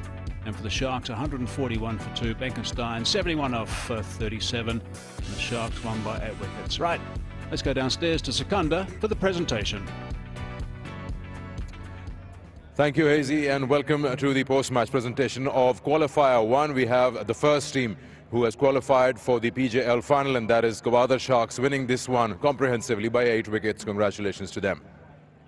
Before we call upon the awards and the individuals who won them, I'll introduce the presentation party to you, starting off with Mr. Nadeem Khan. He is Director Domestic Cricket and NHPC, and he's also the Tournament Director, Pakistan Junior League. Along with him, we have Colonel Atif Azad, Senior Manager Anti-Corruption and Security, Pakistan Cricket Board. Then Mr. Akhtiar Ali Dayo, he's Professional Installer of Inverex Solar Energy. And last but not the least, Mr. Zulfikar Ali Gilani, Regional Chief, State Life, Lahore. Welcome, gentlemen. I'll request Mr. Colonel Atif Azad to please present the PCB Batter of the Match Cash Award of 25,000. And this, of course, goes to Luke Benkenstein for his 71 of 37. Yet again, another brilliant performance and going on with the amazing form that he has. Next, I'll request Mr. Akhtiar Ali Dayo to please present the Inverex Energetic Bowler of the Match Cash Award of 25,000. And that goes to Mohammad Ismail for his 3 for 10 in 4 overs. He had 20 dot balls in that spell, brilliant spell from him, and kept the batsman in check. I'll now request Mr. Zulfikar Ali Gilani please to present the State Life Best All-Rounder of the Match Cash Award of 50,000. And that goes to Zulkifal for his brilliant catch and then 51 important runs of 44 deliveries. His partnership helped the side get to the score. And now I'll request Mr. Nadeem Khan to please present the Trans Group Player of the Match Trophy and Cash Award of 100,000, Luke Benkenstein. Once again, 71 of 37. He got another big knock in the last game, in the last round game for the Sharks. And his all-round effort has helped the Sharks get into the playoffs. We'll have a quick word with Luke. I like those shoes. What do you call them? Adidas, sir. Okay. All right. So let me just, recap the final. Of course, the qualifier 1 is an important game. I mean, you have a straight chance to get into the final. The way you started off today, that's your natural game, attacking some high-risk shots. How did you plan this innings today? Obviously, 140 is just a bit above a runner ball, so you knew had to take a few risks somewhere along the line. But we just thought strong shots in the power play, hit the gaps and hit the bad balls early on. It wasn't a bad pitch by any means, so I think we went about it the right way, and to get that upper hand in the first few overs sets the other team back. So I think to get ahead early on put us ahead of the game. So yeah, I'm just glad it paid off and we're back where we belong. When you actually play your innings through, we notice that in the power play, of course, you'll have that attack mode because you got that circle to your side. But then when the circle opens up, you get a feeling that you still want to keep up with that run rate. Is that how you plan it, or you shift gears? No, I think keep the same tempo really. Obviously not take as much risks like hitting to boundary fielders and stuff, well, even though I did. But yeah, so like if I've got 2 boundaries already, probably look to take more ones. But in the power play, if it's there to hit and the fielders are up, I'm still going to go. Okay, one more game to go. Hope you get this form continued, and good luck for the final. Thank you very much. Thank you. Luke Benkenstein, the player of the match. Now I request the losing captain, please, to come and have a word with us. Royals. Ubaid chance था कि direct final में जाते, but never mind, एक और opportunity आएगी day after tomorrow. आज के match को अगर आप एक ओवरऑल देखते हैं, कहाँ लगता है कि आपने ये अपॉर्चुनिटी स्लिप हुई है आज से? जी बिल्कुल, हमारे पास नेक्स्ट अपॉर्चुनिटी तो है, लेकिन आज का मैच देखा जाए हम शायद फील्डिंग में और बॉलिंग में उस तरह ऑन द स्पॉट नहीं थे. 140 बुरा टोटल नहीं था विकेट को देखा जाए, लेकिन हमने फील्डिंग और बॉलिंग हिसाब से नहीं की. पार्टनरशिप बीच में लगी थी आप लोगों की जब बैटिंग हुई, लेकिन ओवरऑल आप फील करते हैं कि 139 विनिंग टोटल था, ये कुछ और होने चाहिए थे ताकि बॉलर्स को थोड़ा और चांस मिलता? जी बिल्कुल, 10-15 रन और हो सकते थे. 139 भी बुरा टोटल नहीं था, फाइटिंग टोटल था. अगर हम फील्डिंग अच्छी करते, लूक को हमने 3 से 4 चांस दिए, अगर वो नहीं देते तो होप्स हम मैच जीत जाते. आज 3 चेंजेस के साथ आप टीम लेके आए थे. ये आपकी ऑफ कोर्स बेस्ट 11 है जिसको आप कंटिन्यू करना चाहेंगे. Of course you will not tell me who you will play, but obviously आप इस कॉम्बिनेशन से जो टॉप 4 आपके बैटर्स हैं बिल्कुल सेटिस्फाइड खुश हैं? जी हम नेक्स्ट मैच देखेंगे क्या सिचुएशन है, विकेट क्या है, अपोजिशन क्या है, उसके हिसाब से हम देख के टीम खिलाएंगे अपनी। चलिए, hard luck today, but you have an opportunity. Good luck to you after tomorrow. Thank you. Now I'd like to invite the winning captain, of course, Shamil Hussain. And of course, the captain feels that we've got another opportunity. They probably didn't have that many runs that they would have liked, but there's always another day and they'll come back strong. Congratulations, first of all, getting into the finals. Thank you. Bankistan's been amazing. Overall, the team has been performing very well. I guess when you overlook this particular match, you have ticked all the boxes according to the captain? I think our fielding was a bit sloppy today, but that's completely fine. Our bowling, we could have definitely bowled better. But yeah, overall, we did a really good performance. That's why we won. Chasing no due today, but luckily you're following 142. When you feel that this is a gettable target, or these targets are going to be the norm in these qualifiers? Yeah, 140 was a pretty normal target. I think we restricted them really, really well. After they lost wickets, they didn't really push on, they didn't really attack, so they kept on pushing on singles, and that's what we wanted. We didn't want them to hit, we just wanted them to take singles, and yeah, the target was pretty normal. We've seen good targets being chased over here, so yeah, it was a good target to chase. So now it will be fair to ask, I mean, at the end of qualifier 1, that your team is evenly balanced, but you still would say that you are a better batting side, or you say my bowling is more reliable? This is where it gets a bit tough, because I think in every match it differs. I think in some matches we bowl better, in some matches we field better, in some matches we bat better. So it depends match on match, but I think we have a pretty balanced side. That's what I've said before as well. Well, you got well-deserved 2 days off, and then you will come back for the final. Wish you best of luck. Thank you. Gwadar Sharks captain Shamil Hussain, and that concludes the presentation. Secunda, thank you very much. Righto, we got the big game tomorrow. This is the eliminator, and this is winner take all. Basically, the loser packs their bags and thinks about next year. The Raiders versus the Warriors. That's a big one. 5:45 local time, and the first ball at 6 p.m. Righto, hope you enjoyed all the action today. We will look forward to your company tomorrow for what should be an absolute beauty with those two teams on show. See you then.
Well, there was the first playoff, an exciting match, and the Gwadar Sharks have won. They have qualified for the final.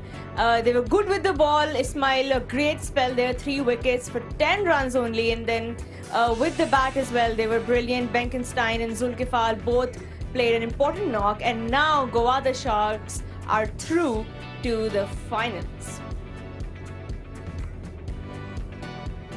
Well, another convincing win by the Gwadar Sharks.